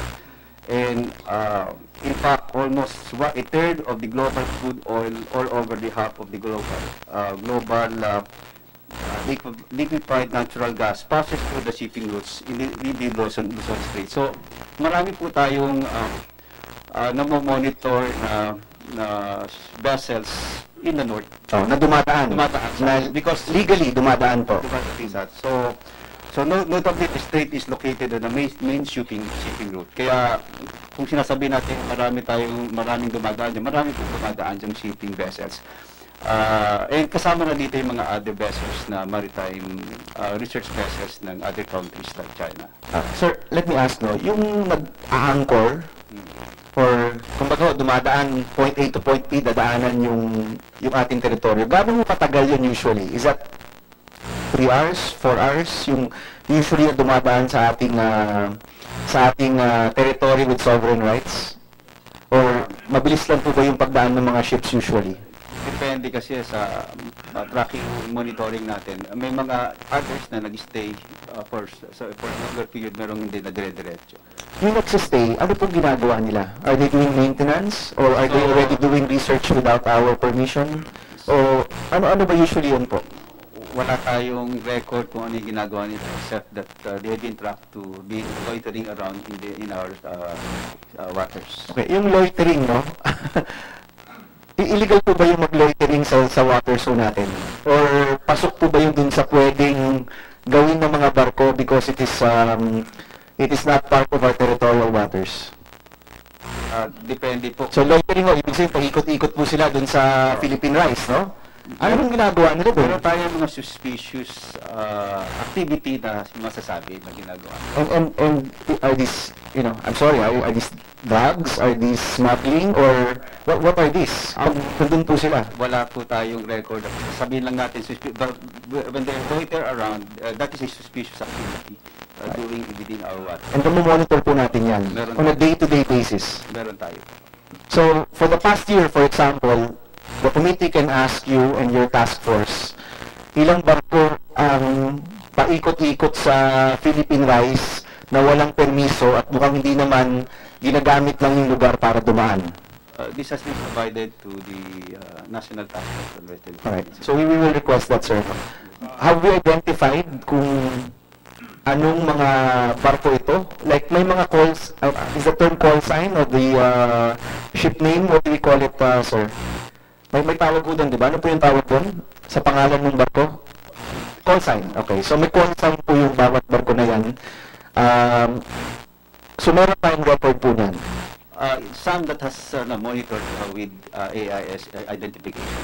So, may call sign po yun, di ba? So, masasabi po natin, so historically, malalaman po natin anong mga bansa po yan, anong ginagawa nila. Does DFA write to these countries and inform them that there are these ships in our territory na hindi po dapat nandoon? Or to inquire man lang kung ano po yung ginagawa nila? Asik?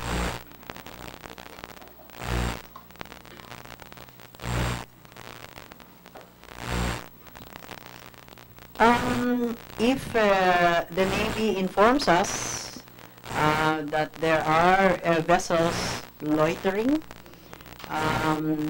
in our waters in violation of the right of freedom of navigation or innocent passage in the territorial sea, then of course our geographic offices concerned, if it's a French vessel, for example, or whatever, will have to decide on whether to take diplomatic action and convey a diplomatic protest. So, hindi po siya automatic na meron po tayong that we inform the other countries that they have ships in our territory that are suspicious. We call it diplomatic action. It can come in a note verbal, which is a diplomatic protest. It can be discussed in bilateral meetings. We have joint political consultations with so many countries. So with the U.S., for example, we have the MDB, SEB, Mutual Defense Board, and the Security Engagement Board. So there are forums also to discuss these issues of concern to us. All right. But if we have the ships, we would just go to them and check kung anong ginagawa nila. Is that correct, Rear Admiral or Lieutenant General? Salamat. As long as we have the capability to do that. So we do. Pinupuntahan po ng mga ships natin yung mga tinatawag nating loitering. As I said, subject to limitations in capabilities, but if you see suspicious ships there, then it's just prudent for us to send out patrols. So, okay, Secretary, sa mga napadalahan po natin ng patrol, anong ginagawa nila sa ating teritoryo? Well, I mean, in general, you don't have to in speak. general, depende sa klase ng barko. Kung fishing boat yan, edi nangingisda sila. Nangingisda. Saan? Pwede hong mangisda dyan, di ba? Na walang permiso na, tama ba? Ang pangingisda ba kailangan ng permiso ng Pilipinas? If they are within our EEZ, then they have to ask permission. ask permission. Okay. So, potentially po, mga nangingisda na hindi humingi ng permiso. Ano pa pong mga ginagawa po nila? Well, there could be cases that they are into illegal things, like probably... So, there have been cases na may nakitaan po tayo dyan? Over the years. Over the years. May nakita kang dalawang tanker na nag-traffic na ginagawa yan. Smuggling of oil or ano. So this happens in the Philippine rice. Not in the Philippines, anywhere in the But sa Philippine rice po mismo, usually kung may suspicious po dyan, usually ang, kung nagpapatrol po tayo dyan, sabi ni Secretary General Salamat, anong nahanap po natin sa mga nag-loiter po dyan? Are they doing drug trade? Are they doing smuggling? Are they doing research na wala po lang permiso sa atin? Ano po usually nakikita ko natin? I think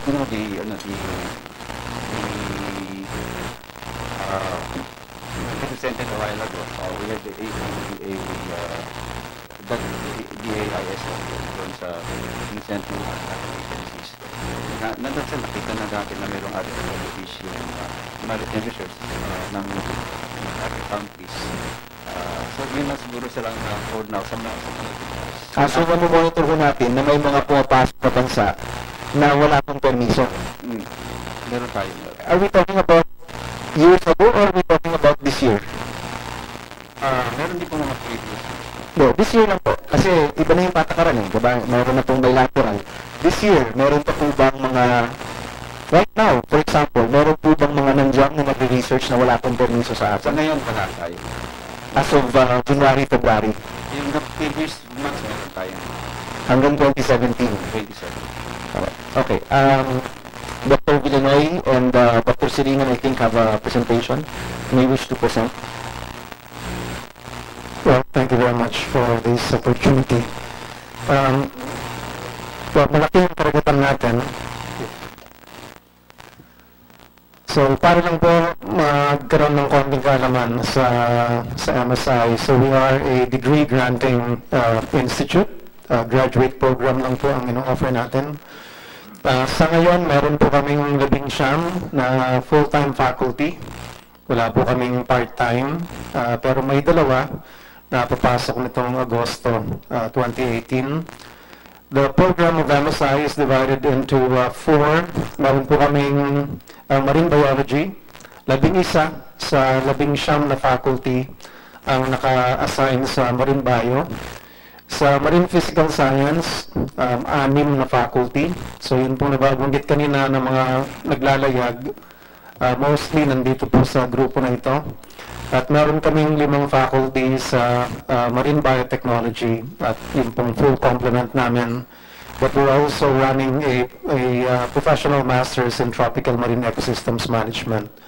Kaya po yung time nung 19 na present na faculty, divided po yan sa 4 na programa na yan. Okay? Nagtuturo kami, nagre-research kami, may extension work din kami. Next, please.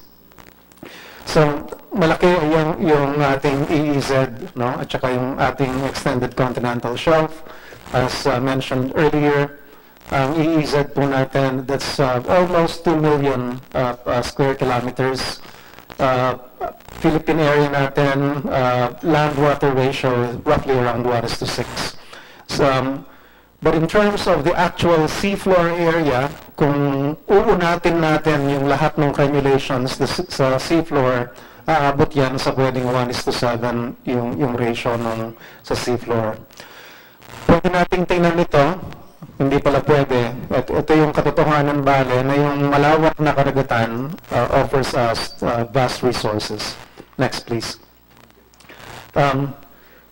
We also host the richest concentration of marine biodiversity on Earth. Okay. Next, please. But at the same time, we look at this as resource, but the ocean can be a source as well of some hazards. You can have large waves that can be generated within that vast ocean, and these large waves can then propagate towards the Philippines. Halimbawa ay mga malalaking alon kapag tagbagyo o kaya malalaking alon kung may tsunami. And the tsunamis can be generated across the Pacific and can travel all the way to the Philippines. Next, please. Meron tayo mga local features, yung mga maitim sa mapa, those are trenches. Madami tayong mga fault, pwede rin ito sa offshore areas. Ang Benham Bank is an old volcano. The seamounts named by the Chinese are also old volcanoes. They're not unique. There are many such features in the Philippines that have yet to be explored. We have steep slopes, yung continental shelf, and then beyond that, steep siya. Pwede silang bumagsak, parang landslide, pwedeng makagenerate ng tsunami. We also have problems of eutrophication, yung bale, yung sobra naman ang nutrient, at may mga lugar din na napakakonto ng dissolved oxygen sa tubig, and these are becoming common in shallow embayments and also in deep basins. So there is this important work that needs to be done. We need to look at the potential hazards posed by these features to coastal communities and the infrastructures along the coastal areas. Next, please. Malaki yung EEZ natin, but we are in a good position to undertake research in this area, even, gusto namin i-emphasize, even beyond our waters, and contribute to the global effort to understand our planet. Next, please. So we're proposing this initial coverage of a Philippine Marine Science Research Agenda. Una, studies that are focused on resources, biological and novel compounds. Biological, kasama po dito yung mga isda na kinukuha natin, mga nahuhuli natin sa blue water environments. Novel compounds from organisms that are living on the seafloor that can be explored. As mentioned earlier, madami pong pwedeng makuha mula sa mga marine organisms, kasama yung mga gamot sa sakit sa puso. Meron ding mga mineral resources, petroleum that's already known in the West Philippine Sea. In the East Philippine Sea, it is suspected that we may have metal resources and perhaps even gas hydrates. And then we have, of course, for energy. Hazard studies that will have to be done, geological hazards. Imapa natin nasaan yung mga active faults sa labas, nasaan yung mga bulkan natin na nasa marine environment. We are surrounded by a vast ocean, and ito yung source ng ulan, ito yung source ng malalakas na hangin, and we need to study the interaction between the atmosphere and the ocean. And we also have, of course, these transboundary pollution issues that we'll have to address. Malaking kakulangan natin sa ocean technology. Kung gusto natin mapag-aralan ng dagat, kailangan tayong mag-invest sa ocean technology. And initially, we can gear the research towards the production of equipment for marine science studies. Next, please. For the Philippine rice, these are some questions that can be addressed in the next few years. Ano ba yung role ng Benham Bank sa food security ng Northeast Luzon Seaboard? Sa lugar na yon, base sa mapa ng BIFAR, andun yung concentration ng mga economically important na fish. Bakit nandun sila? And our hypothesis is that, well, because the Benham Bank is there, that can provide food for the zooplankton, which eventually will become food for the small fish, which is also food for the big fish, which is what we want. Nabanggit kanina, yung ocean current across the Pacific, from the U.S., continental U.S. side, papunta ng Pilipinas. Ito yung tinatawag na North Equatorial Current. Humahampas yon sa Philippine Rice Area. Pagdating sa Philippine Rice Area, it splits into a northern current, which is called the Crucio, and then meron din pa south, which is the Mindanao Current. Sinusundan itong current na ito ng mga isda, katulad ng tuna, at ito ding mga current na to can influence local and regional climate. Kaya ito pinag-aaralan ng maraming bansa kasi mahalaga siya sa klima, sa aspeto bale ng climate change. Yung lakas at position nitong mga current na ito ay nagbabago-bago. So isang tanong ay, kung sila ay nagbabago-bago, well, what variability do these large-scale circulation features impart on the pelagic and coastal fisheries? Yung pelagic, yun yung nandun mismo sa open ocean, at yung coastal fisheries, ito yung madaling abutin ng mga mangingisda natin doon sa coastal towns. Next, please. And isang malaking tanong bale, at palagi ang sagot dito ay oo, are there bioactive or novel compounds that can be derived from the biota of the Philippine rice? So this is certainly a researchable area. Are gas hydrates present or abundant in the Philippine rice? Meron ng mga initial data na meron, pero ang tanong, saan sila exactly, gaano kadami, at ito ba ay economically viable? Ano ba yung mga metallic sources na nasa Philippine rice? In areas across the Pacific with similar geologic setting, it has been proven, or it has been shown, that there are mineral resources that are available there. Yung isang mahalaga na grupo ng mineral resource are what we call the rare earth elements, na importante sa industriya ng mga metals. And then what and where are the potential sources of geologic hazards? Kailangan natin itong malaman for our own safety. Next, please. Ano ang kailangan? I hope that this can be addressed.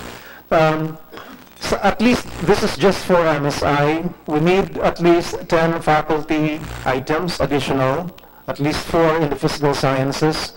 This is the plan for the next 5 or 7 years.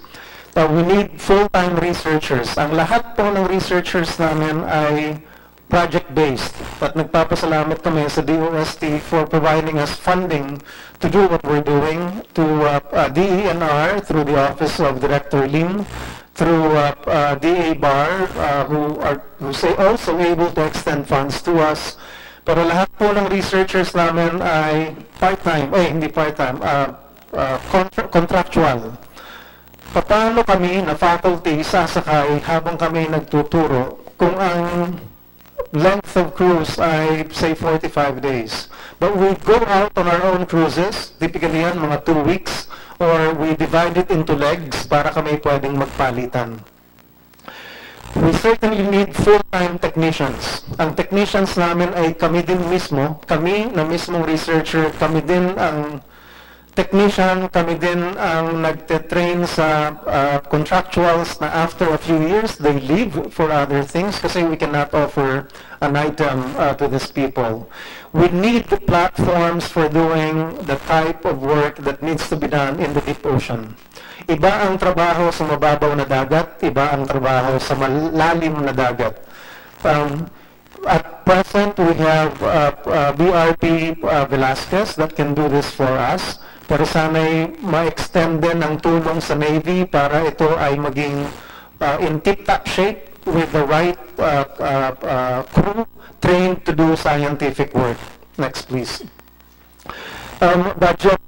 Kung gusto po natin ng full-fledged na marine science work sa ating EEZ, kailangan po natin, just for MSI, to extend our work in addition to funds that we are able to get from the different funding agencies. We need at least around 20 million per year. MSI cannot do it on its own. MSI will have to partner with other HEIs, and I suppose that the other NGAs will have their own budgets to do this work. We need at least 200 million per year. If we want to accelerate the development of marine science in the country, we need to be aggressive in capacitating our people. And so we're proposing a program that can offer scholarships within the country for 20 students taking their masters and for 5 PhD students per year for the next 7 years. This will need something like 222 million for that entire 7 years. And to accelerate the process a little bit more, we have to send the people out. Ako ay produkto ng isang scholarship. Si Kay is also a product of a scholarship. We studied abroad. Naka-focus ang estudyante, and we work with laboratories that are probably the best in the world, and then they would come back and bring their expertise, and we need a budget of roughly 300 million.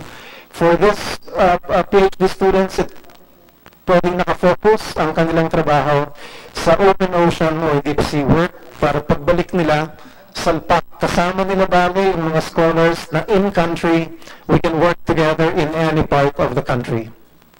Next, please. We need, although we have BRP Velasquez, it is an old ship. And certainly we can still probably extract a few years of good work from that ship.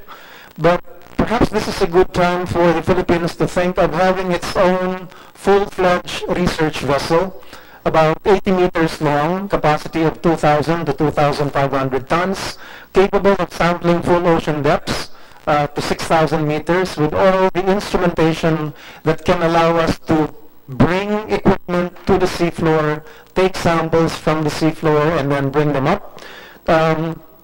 With the dynamic positioning and Z-drive propulsion, ito po bagay yung kakayanan na kapag tumigil yung barko, hindi siya nakaangkla, andun lang siya nananatili, it can maintain its position. The estimated budget for such a vessel is about 2.5 billion. Kasama na po dito yung mga instrumentation. But such a boat would need an annual operating or maintenance cost of about 250 million. Running a boat, tumatakbo pa lang siya, wala pang ibang ginagawa, per day can already come up to almost 500,000 pesos. Next, please. Okay. Wag na po ito. Hanggang doon na lang po ako sa, thank you, doon sa last slide. Maraming salamat. Dr. Silingan. So, first question, pag makuha niyo po lahat to, magagawa niyo na po lahat ng magagawa ng ibang mga bansa. Is that correct? Opo, madami na po tayong nagagawa na ginagawa ng ibang bansa. Madami na rin tayong nagagawa na mas magaling pa tayo sa ibang bansa. Can you tell me more about that, Dr. Silingan? Kasi I think nag-react yung mga Filipino scientists nung pinamuka na kulang yung kakayahan natin. So ano po ba yung kaya natin gawin? Ano po yung mas magaling pa tayo kaysa sa ibang mga dayuhan? We have a very strong group of marine biology people. The Benham Bank cruise of 2014 and 2016, napakalaking component po pala nito ang marine biology. Dito ba ay merong aspeto ang marine biology na namumuna tayo? In shallow water work, for example, our researchers are very much well known and respected for their work on coral reefs. Ang top ng Benham Bank, ito din po ay, meron din po siyang coral reef. Kakayanan na pag-aralan, we were able to send some divers who were able just to do bounce dives during 2014 cruise and 2016. We had to hire technical divers. Kung gusto natin na pati yung ganung lalim ay kakayanin, kailangan po natin na matrain at ang mga tao. Kailangan din natin ng gamit for deep sea diving. Oceanography, maski na iilan lang, we're participating in many international efforts to do oceanographic work. As mentioned earlier, we have done work with US scientists dito po sa East Coast ng Pilipinas. At yung isa po na na-document na doon bale ay kung ano yung nangyayari sa tubig during times na parang equivalent sa El Nino period at La Nina period. Yung tinatawag natin na North Equatorial Current, nagbabago yung kanyang position, it can move up or it can move down latitudinally. At dahil sa movement na yun, nagbabago ang dami ng tubig galing sa Pacific na nakakapasok ng West Philippine Sea area. Nagbabago din ang lakas at dami ng tubig na pumupunta all the way to Japan, yung sa Kuroshio Current, at ganun din bale sa Mindanao Current. Bahagi o kasama ang mga Filipino scientists sa nag-aaral dito. Napag-aralan din ng Filipino scientists yung lakas ng mga current na pumapasok sa Surigao Straits at ng San Bernardino Straits, no? Sa kung ano ang available sa atin ay nagagamit natin ito. So, inabagit po ninyo, yan yung mga larangan na may kakayahan po tayo and with the rest of the world, recognized po tayo na isa tayo sa mga nangunguna, no? Correct? Sa marine biology po, apo.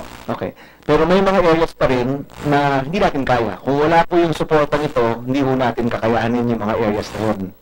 Opo, kasi walang gamit, no? Yung pong mga tao, ang mga tao can extend themselves and do but different things so much, no? Opo.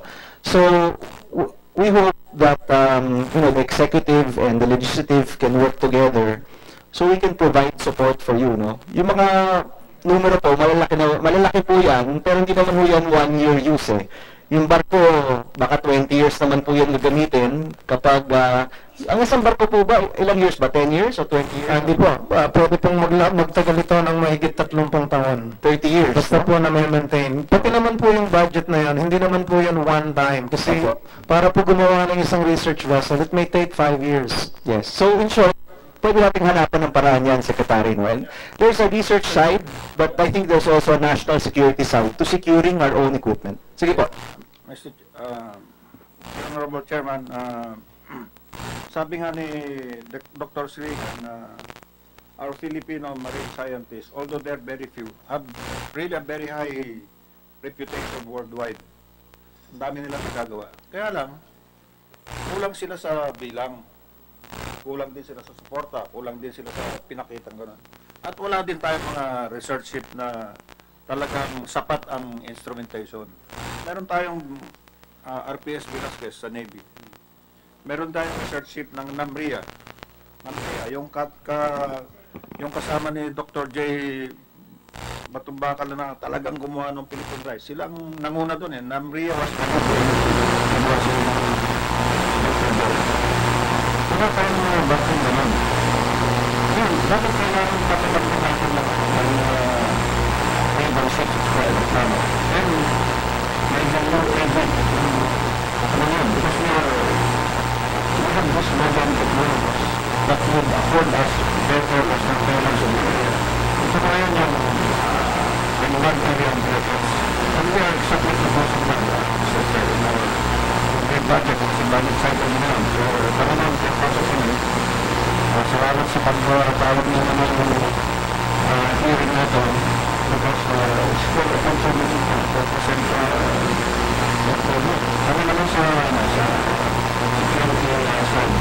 It's also contributing to listen to what we need in terms of research, in terms of more capabilities and capabilities as well as cost work. Yes, sir. Definitely, we're all here to support. And ako nga po, hindi lang siya a matter of research. There are national security implications to having your own equipment, Secretary. Am I correct in saying that?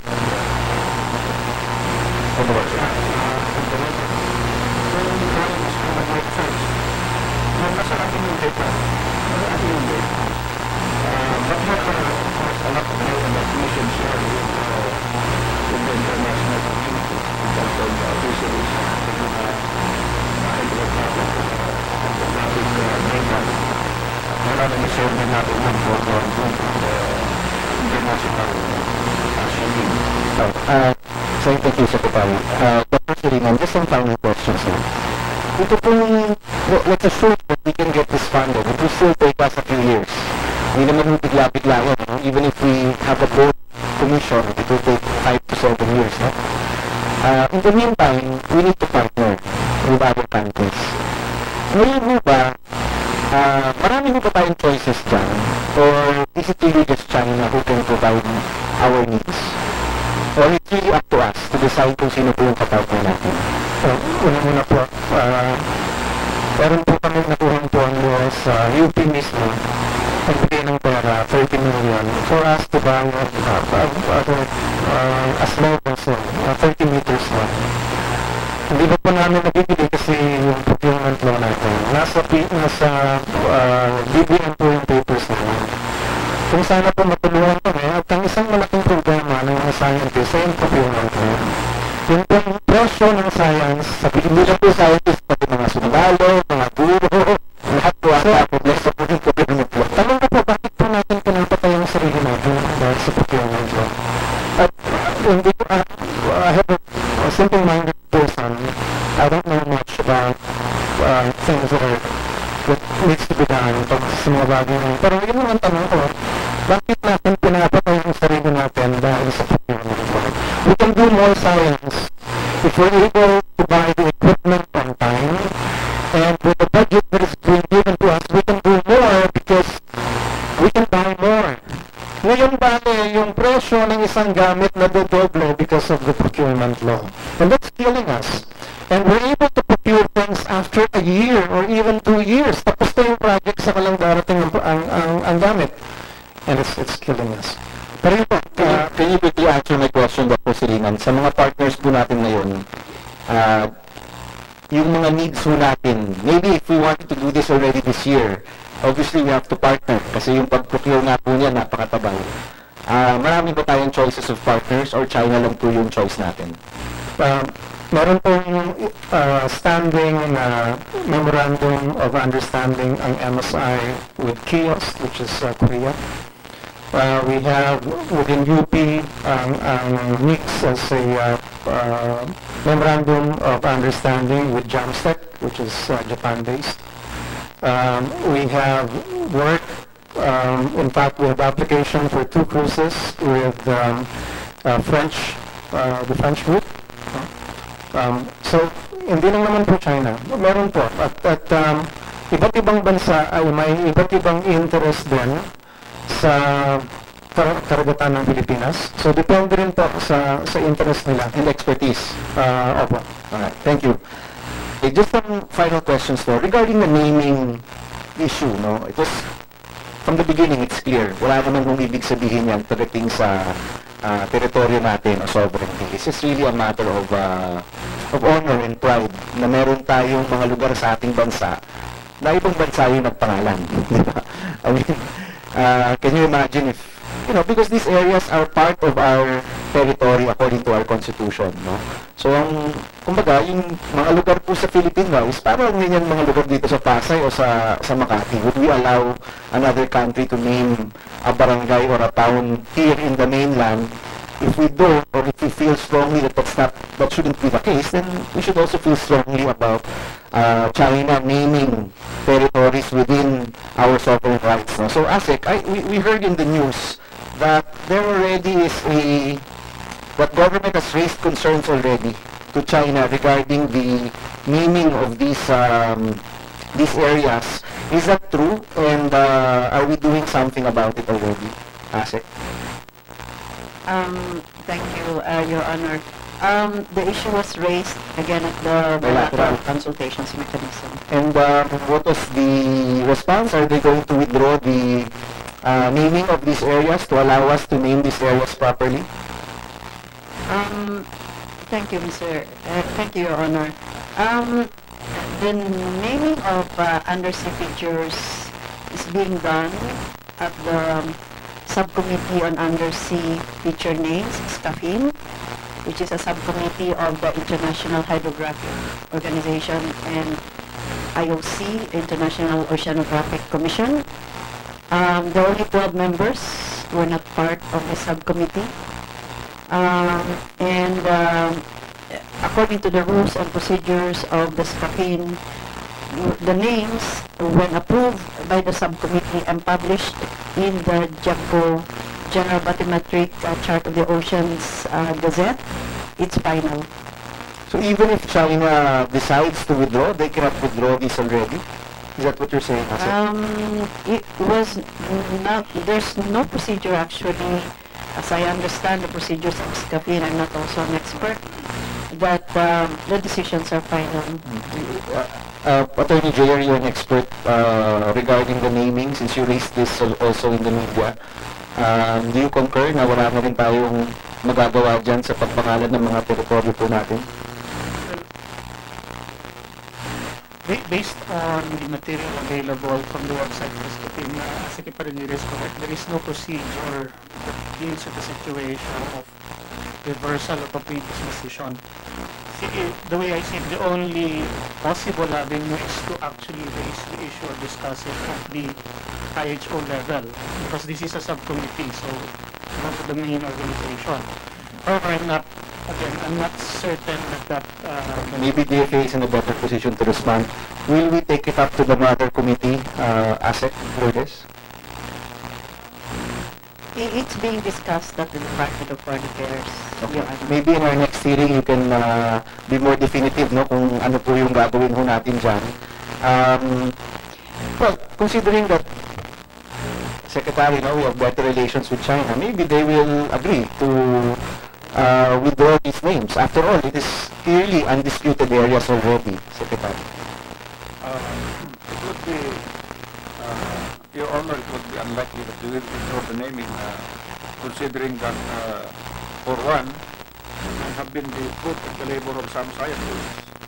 So, as we said, they can be given the honor. In the same manner that Benham rice was named after the one who discovered the feature, and we took the executive action and we renamed it to Philippine rice, then that's also an area that we could explore. So we can name it ourselves, kumbaga. As I said, that is an area that we can explore.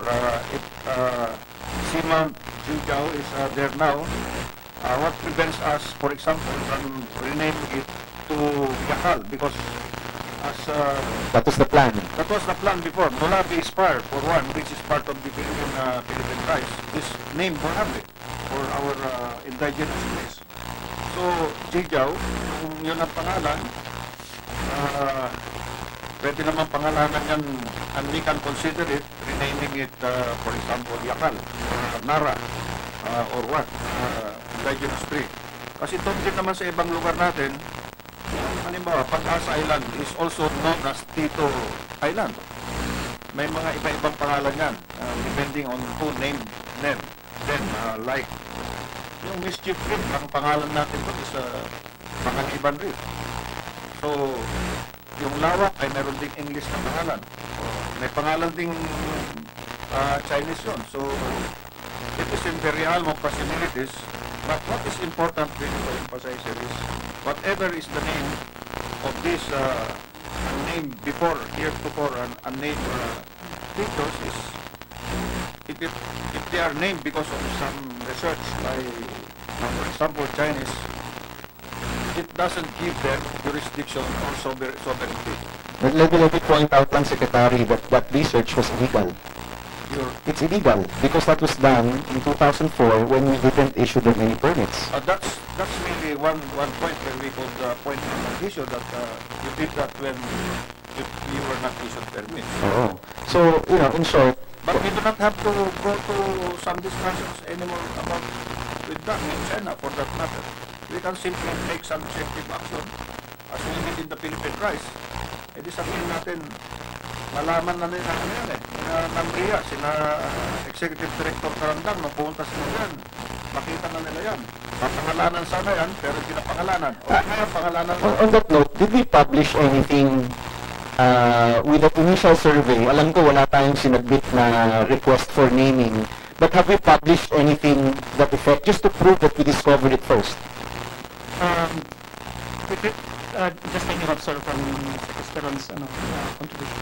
With respect to the naming of features, the issue of the survey being without the permission illegal as far as we're concerned, that can be one of the arguments that we can take to the IHO if we want to try to bring it up to the organization level. That could be one argument for us to use to try to convince them to disapprove or reverse the decision.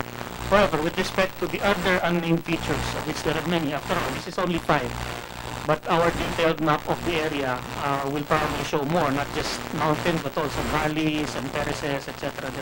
There are many of those. What I would suggest is that the Nandia be given the wherewithal to actually go ahead and start doing what they originally wanted to do, which is to provide all the names Okay. for all of these. On that note, si Captain Katapang is here. Captain, are we pursuing naming the rest of the areas? No? Alam ko may 5 na unahan tayo, pero yung rest of the areas po, what are we doing about it? Thank you, Mr. Chair. In our case, we are presently we do not recognize those names just like the position of the government based on 3 points. First, this submission, as we are aware, the international concern for naming undersea features is limited to those features entirely or mainly more than 50% outside the external limits of the territorial sea, not exceeding 12 nautical miles from the baselines in agreement with the UNCLOS. Although the subject proposals are in conformity with this, the way the submitted data were collected is not in accord with the UNCLOS, since China was not granted consent to the Philippine government. Tama nga. So, one of the issues nga is because wala silang permiso nung ginawa nila yung research, therefore, hindi nila pwedeng pangalanganan itong mga lugar na to. Is that correct, Captain? Yes, Your Honor. And the second point, Mr. Chair, under the procedures for naming features of publication B6, Article D states there is significant benefit to be gained from mutual consultation by all interested parties in preparing and submitting proposals to ESCAPEN. National naming authorities are encouraged to consult on undersea feature names in their mutual areas of interest prior to submitting proposals to ESCAPEN. As far as we know, there was no consultation made before the submissions of the proposals to ESCAPEN. Furthermore, there is also a violation in the ESCAPEN rules of procedures, specifically Article 2.1, which states that the subcommittee will not consider undersea feature name proposals that are politically sensitive. So we can consider these proposals as such, considering our dispute with China over the West Philippine Sea. And of course, as a result of the recent arbitral ruling on South China Sea. So, Captain, this is the official position of NAMRIA. So we asked our invested DFA to request ESCAPEN for the nullification of the decisions of the approval of those Of the naming. named features. Ang NAMRIA po is part of DENR, is that correct? Attached agency of the DNR. Okay, and you sent this already to the DFA for their determination to decide whether it will be the official position or not. Because tama naman, no? ASEC, is that the proper procedure? We just received a copy now. Okay. Today lang ba? Okay. Oh, sige. So you will have to deliberate among yourselves if you can use this position of NAMRIA as the official country position. We will be discussing it, of Yes, course. you'll have to deliberate on that. Mr. Chair, I have to clarify that my little knowledge of the SCAPIN procedure for approving naming proposals, they do not approve naming proposals if these are undersea features located in the territorial sea. So that means the country proponent, the state proponent, needs to discuss it with the National Administration Board or the naming authorities of the coastal state. But under the rules or procedures of SCAPIN, if these undersea features are in the EEZ and continental shelf, like as in Benham rice, then it is silent. There are different domestic laws with regard to hydrographic surveys because to submit a naming proposal to SCAPIN, it has to be accompanied by certain data that are obtained through hydrographic surveys. So tingnan na naman po natin yung legal regime on hydrographic surveys. So we look up ang clause. Hydrographic survey, there's no exact definition on hydrographic survey. It is not even found in part 13 on marine scientific research. So again, it's silent whether it's part of marine scientific research. It is mentioned in the provision on innocent passage in the territorial sea, to the extent that this survey is required for safety of navigation. Then we look at our domestic law. Under PD 5099, series of 1979, we do not allow research or surveys in our EEZ without Philippine consent. If we look at the laws of China, way back 2002, they also have a law which prohibits hydrographic surveys and other research in their exclusive economic zone. If we look at the laws of the US and the UK, hydrographic survey in EEZ is permissive because it's part of freedom of navigation. Yes. So there are different legal regimes. But if we're talking legal regime, the two countries in question's legal regime then comes to the fore. Kasi ba't natin titingnan yung batas ng Amerika o batas ng Europa kung yung dalawang bansa naman na nagtatalo, Pilipinas at China. Both of us have the law na hindi pwede gawin yan within the EEZ. That's correct, ma'am, no? So, siguro naman, we just expect each country to follow its own laws. Now, again, as you said, you'll have to discuss this. Ngayon lang po nakuha yung papeles ng NAMRIA. But we're hoping that we can really overturn ito pong pagpangalan sa ating lugar. I understand, maybe in the end, baka sabihin mo ng iba, para saan pa, pangalan lang yan, di ba? But, we've already given up so much. Considering na may military bases na po tayo within our EEZ. Siguro naman itong area po ito na undisputed, iiwan na lang po siguro sa Pilipinas to name. And sa totoo lang, again, this probably has no bearing scientifically. Pero yung tuktok pa talaga yung pinangalanan, di ba? Yung tuktok po, yun talaga yung, that's so symbolic of the area, yung pinakatuktok ng Philippine rice, no? Yun yung pinangalangan. Is that correct, Secretary? Seamounts that were not Summit? Benham Bank. No, yung tuktok po. Yung highest point, no? Is that correct? That was your presentation, Professor Matumbakar. The bank is separate because it's like a separate seamount. Pero yung kung titignan po natin yung rice, yung gitna niya na matutuloy natin summit, nandun po yung dalawang pangalan. Yung pinangalan ng China dun sa summit po yun? Yung Jeju Seamount at Chuchao Hills. Okay, Chuchao Hills and Jeju Seamount. Jeju Seamount. Okay, I hope I said it properly, no? But anyway, sa mga susunod na araw, we hope that you can give us good news that DFA will fight for these areas. Anyway, mukhang meron naman tayong rason, no? I mean, legally, to overturn this decision. We hope that you can undertake this. And of course, if China is willing to, willing to withdraw, after all, di ba magkaibigan na tayo ngayon, Secretary? Very much improved yung ating relationship. Oh, but this can be a sign of goodwill, no? Okay, so thank you very much, sir. No? So let me just wrap up with some of these questions from our audience and from social media, no? Okay, mga nasagot na po ito lahat. Parang lahat naman nasagot na.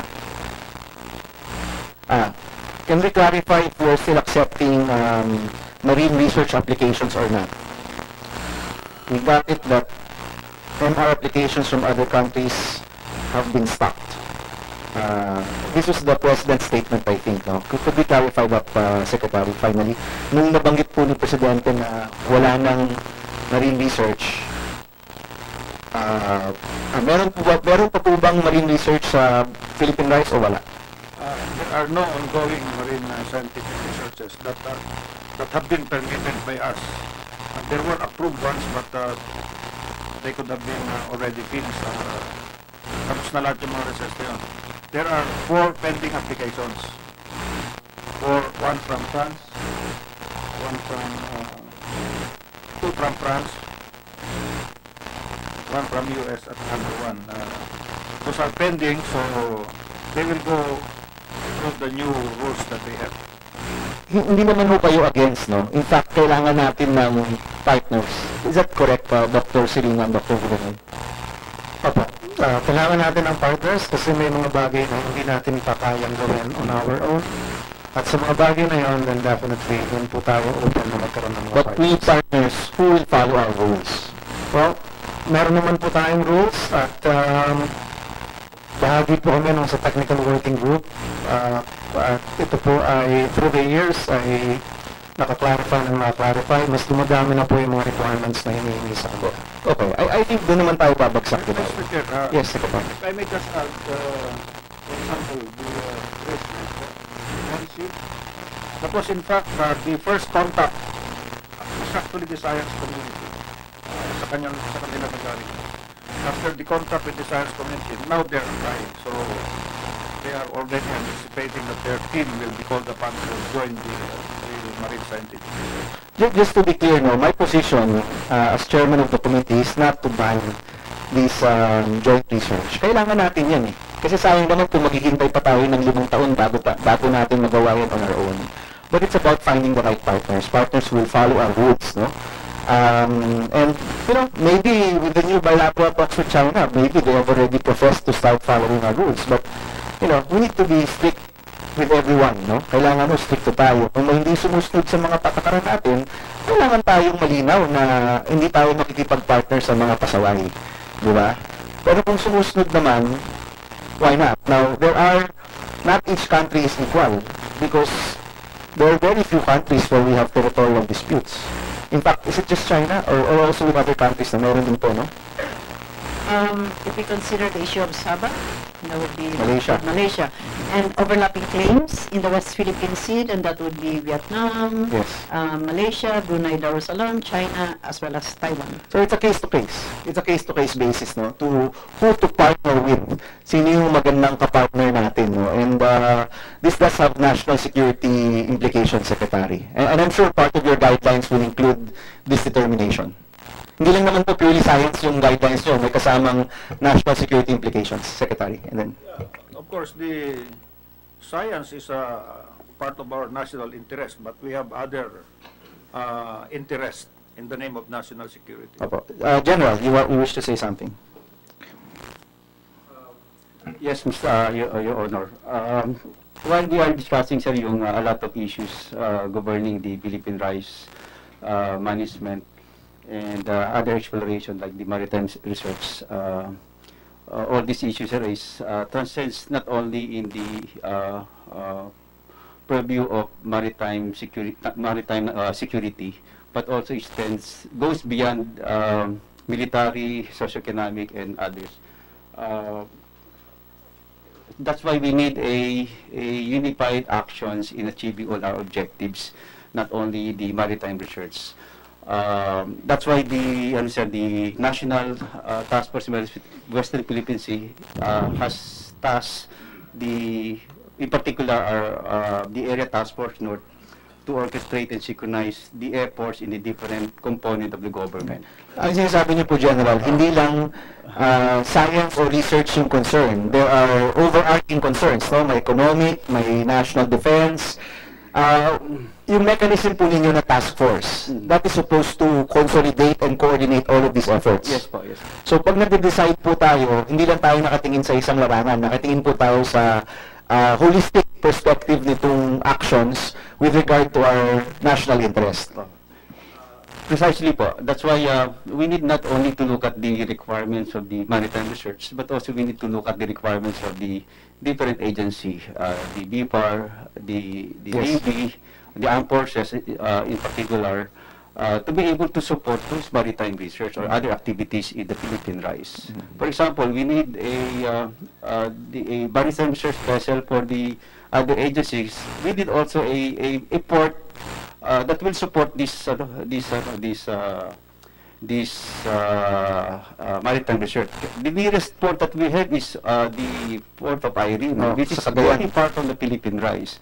And if you need really to support other activities, not only the maritime research surveys, we need to establish a very good port for our Navy also, or for that matter for other agencies to be able to support our exploration or expedition in the Philippine rice. So kailangan ho natin ng specific port for this. A rotational presence of our Navy, of course, these maritime research vessels. So we need a proximate port or seaport so that they can call and support yung sustainment effort of our expedition. Where would you suggest po? Sa Aurora ba? Yung pinakamalapit?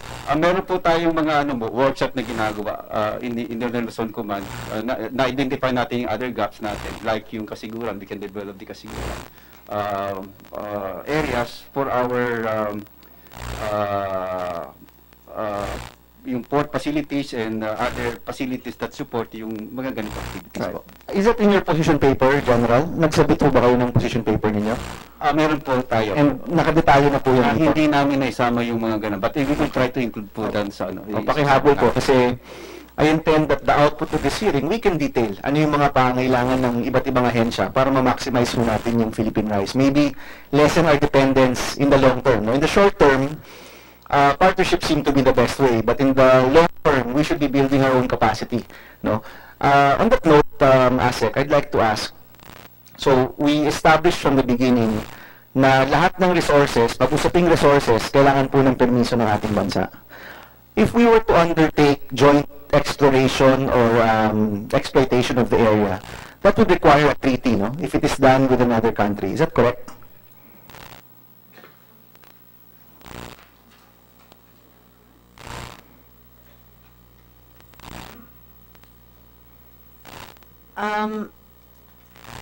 I think it would require a memorandum of agreement to conduct these activities. Na kung exploration na po tsaka exploitation of natural resources, shouldn't that require a treaty? Or are we saying it only requires a memorandum of agreement? So, It can be a commercial agreement if there is no dispute.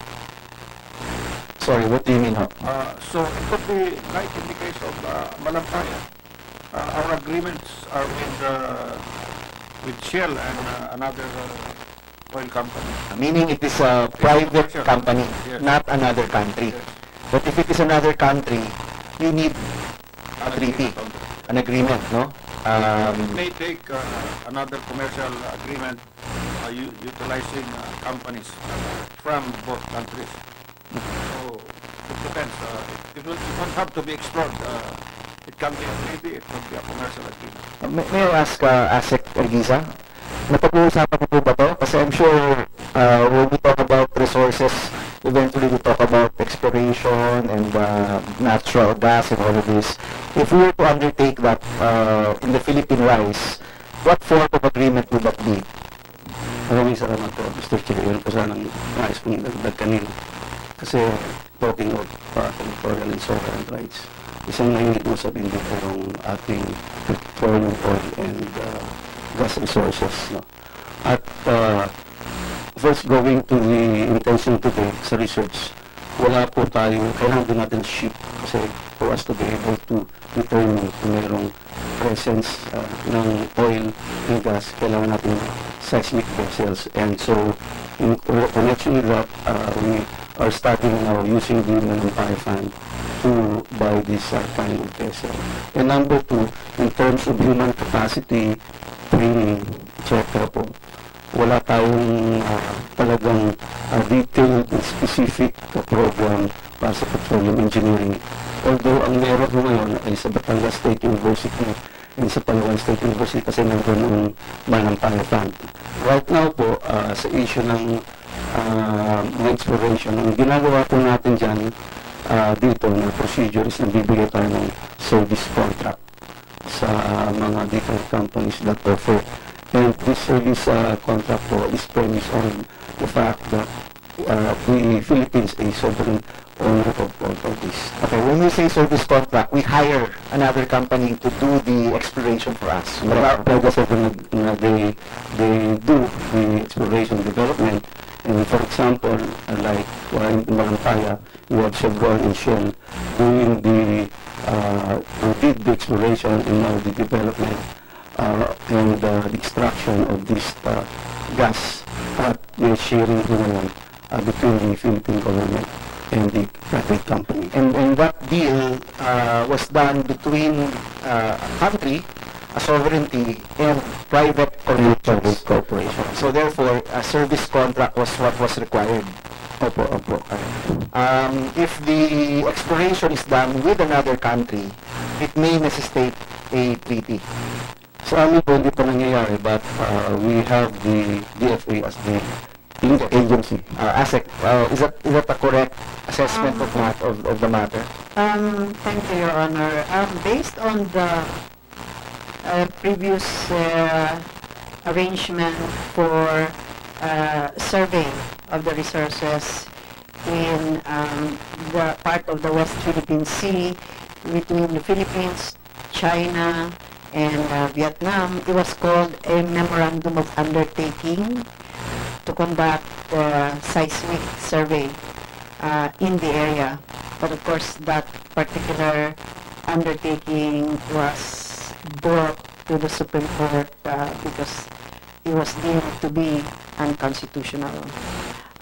Because it required a treaty.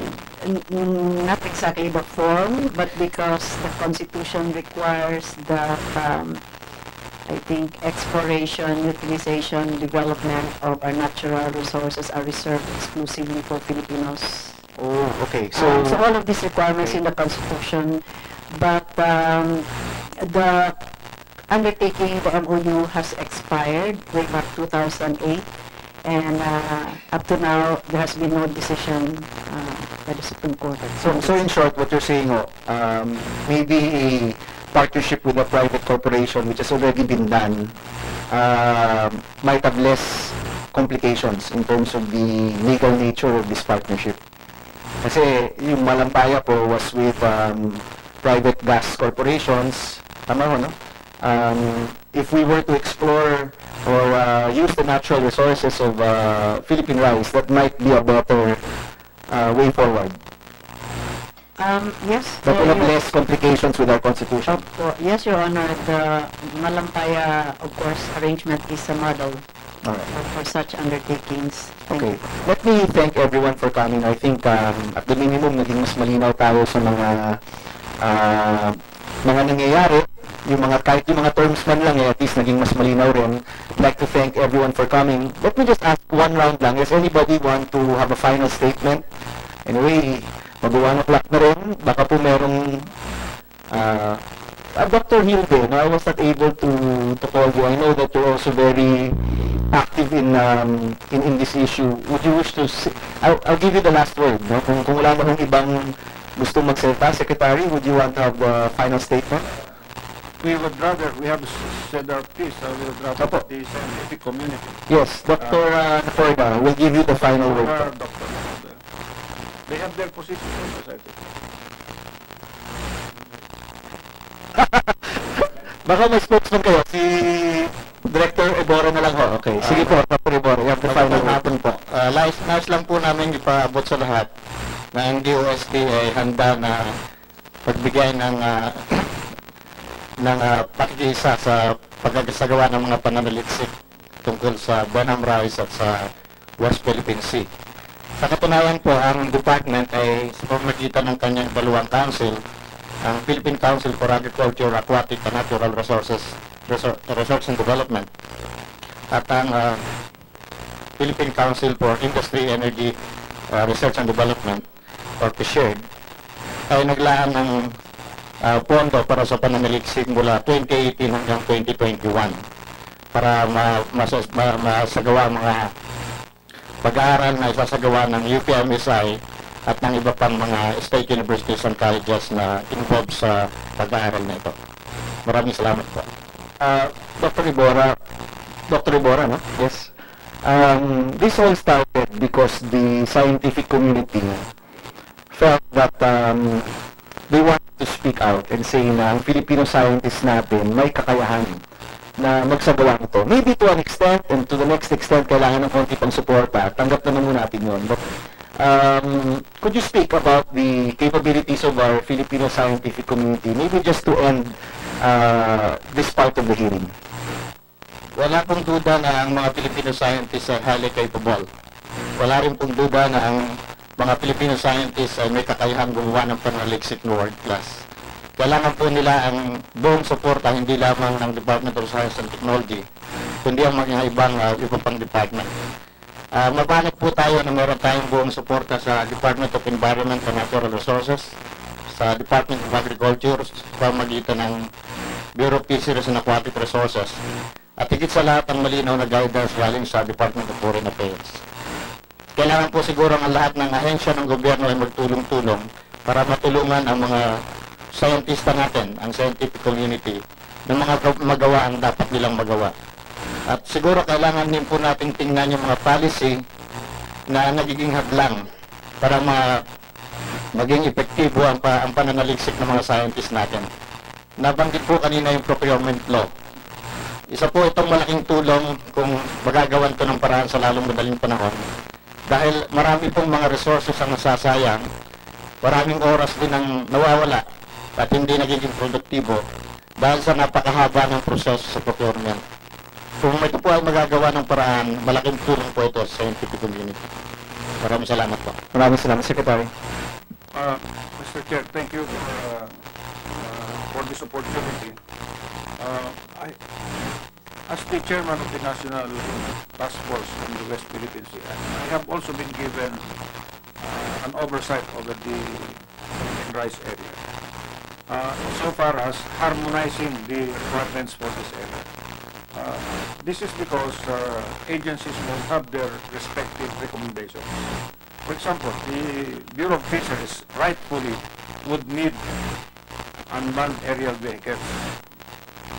But Philippine Air Force would need that too. So, shall we go for one procurement for this agency and another one for this, or we simply harmonize things like Philippine Coast Guard needs a station, Coast Guard station somewhere in Timuran or in Sigura. So, the Philippine Navy needs another one too. So, where do we put it? I mean, if we fulfill all the requirements of the other agencies, it will be good if we have all the resources. But, as I said, I have been given the task to harmonize the requirements so that it will also be economical for the government. Walang duplication, but there could be duplications because sometimes we need redundancy, but it should not be the rule. The rule should be optimum utilization of all our assets, including our equipment and of course our scientists. Thank you, Secretary.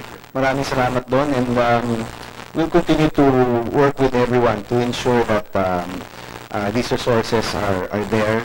I'm sure mga galing po yan sa inyo, Secretary, sa DBM, but definitely when it gets here, as Vice Chairman of Finance handling the DOST budget, we can see how we can support. And the UP Marine Science Institute budget is under UP, if I'm not mistaken, no? Sama ko kayo sa items ng UP.